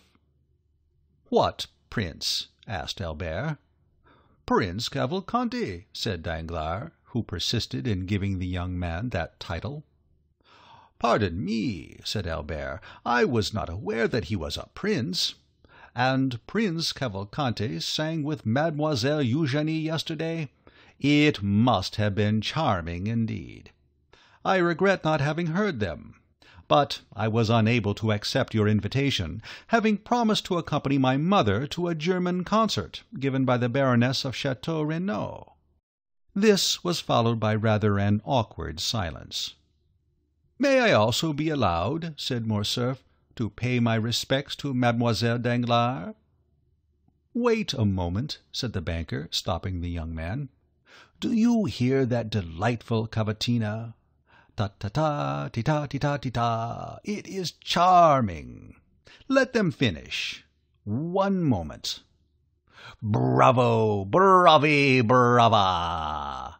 The banker was enthusiastic in his applause. "Indeed," said Albert, "it is exquisite. It is impossible to understand the music of his country better than Prince Cavalcanti does. You said prince, did you not? But he can easily become one, if he is not one already. It is no uncommon thing in Italy. But to return to the charming musicians, you should give us a treat, Danglars. Without telling them there is a stranger, ask them to sing one more song.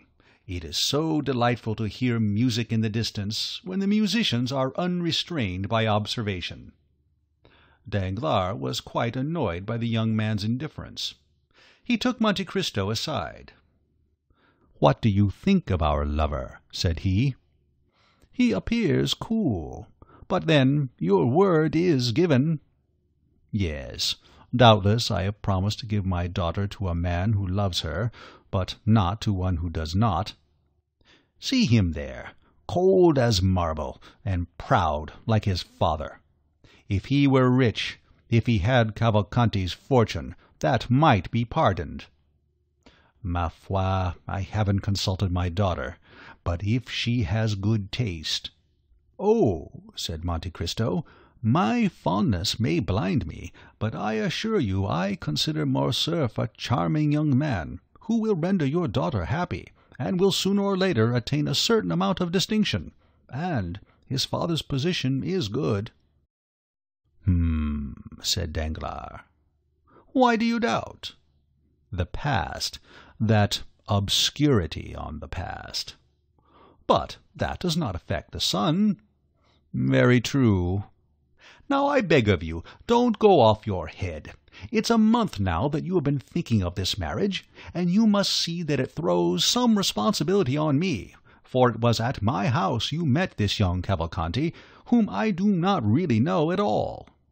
"But I do." "Have you made inquiry?" "Is there any need of that? Does not his appearance speak for him? And he is very rich." "I am not so sure of that." "And yet you said he had money." 50,000 lire, a mere trifle." "He is well educated." Said Monte Cristo in his turn. "He is a musician. So are all Italians. Come, Count, you do not do that young man justice." "Well, I acknowledge it annoys me, knowing your connection with the Morcerf family, to see him throw himself in the way." Danglars burst out laughing. "What a Puritan you are," said he. "That happens every day. But you cannot break it off in this way. The Morcerfs are depending on this union." "Indeed." "Positively." "Then let them explain themselves. You should give the father a hint. You are so intimate with the family." "I? Where the devil did you find out that?" "At their ball it was apparent enough. Why, did not the Countess, the proud Mercedes, the disdainful Catalan, who will scarcely open her lips to her oldest acquaintances, take your arm, lead you into the garden, into the private walks, and remain there for half an hour?" "Ah, Baron," said Albert, "you are not listening. What barbarism in a megalomaniac like you!" "Oh, don't worry about me, Sir Mocker," said Danglars. Then, turning to the Count, he said, "But will you undertake to speak to the father?" "Willingly, if you wish it." "But let it be done explicitly and positively. If he demands my daughter, let him fix the day. Declare his conditions. In short, Let us either understand each other or quarrel. You understand. No more delay." "Yes, sir, I will give my attention to the subject." "I do not say that I await with pleasure his decision, but I do await it. A banker must, you know, be a slave to his promise." And Danglars sighed, as Monsieur Cavalcanti had done half an hour before. "Bravi! Bravo! Brava!" cried Morcerf, parodying the banker as the selection came to an end. Danglars began to look suspiciously at Morcerf, when someone came and whispered a few words to him. "I shall return," said the banker to Monte Cristo. "Wait for me. I shall perhaps have something to say to you." And he went out. The Baroness took advantage of her husband's absence to push open the door of her daughter's study, and Monsieur Andrea, who was sitting before the piano with Mademoiselle Eugénie, started up like a jack-in-the-box. Albert bowed with a smile to Mademoiselle Danglars, who did not appear in the least disturbed, and returned his bow with her usual coolness. Cavalcanti was evidently embarrassed. He bowed to Morcerf, who replied with the most impertinent look possible. Then Albert launched out in praise of Mademoiselle Danglars' voice, and on his regret, after what he had just heard, that he had been unable to be present the previous evening. Cavalcanti, being left alone, turned to Monte Cristo. "Come," said Madame Danglars, "leave music and compliments. Let us go and take tea." "Come, Louise," said Mademoiselle Danglars to her friend. They passed into the next drawing-room, where tea was prepared. Just as they were beginning, in the English fashion, to leave the spoons in their cups, the door again opened, and Danglars entered, visibly agitated. Monte Cristo observed it particularly, and by a look asked the banker for an explanation. "I have just received my courier from Greece," said Danglars. "And yes," said the Count, "that was the reason of your running away from us?" "Yes." "How is King Otho getting on?" asked Albert in the most sprightly tone. Danglars cast another suspicious look towards him without answering, and Monte Cristo turned away to conceal the expression of pity which passed over his features, but which was gone in a moment. "We shall go together, shall we not?" said Albert to the Count. "If you like," replied the latter. Albert could not understand the banker's look, and turning to Monte Cristo, who understood it perfectly, "Did you see," said he, "how he looked at me?" "Yes," said the Count, "but did you think there was anything particular in his look?" "Indeed I did. And what does he mean by his news from Greece?" "How can I tell you?" "Because I imagine you have correspondents in that country." Monte Cristo smiled significantly. "Stop," said Albert. "Here he comes. I shall compliment Mademoiselle Danglars on her cameo, while the father talks to you." "If you compliment her at all, let it be on her voice, at least," said Monte Cristo. "No, everyone would do that." "My dear Viscount, you are dreadfully impertinent." Albert advanced towards Eugénie, smiling. Meanwhile, Danglars, stooping to Monte Cristo's ear, "Your advice was excellent," said he. "There is a whole history connected with the names Fernand and Janina." "Indeed," said Monte Cristo. "Yes, I will tell you all, but take away the young man. I cannot endure his presence." "He is going with me. Shall I send the father to you?" "Immediately." "Very well." The Count made a sign to Albert, and they bowed to the ladies and took their leave. Albert perfectly indifferent to Mademoiselle Danglars' contempt, Monte Cristo reiterating his advice to Madame Danglars on the prudence a banker's wife should exercise in providing for the future. Monsieur Cavalcanti remained master of the field. End of chapter 76.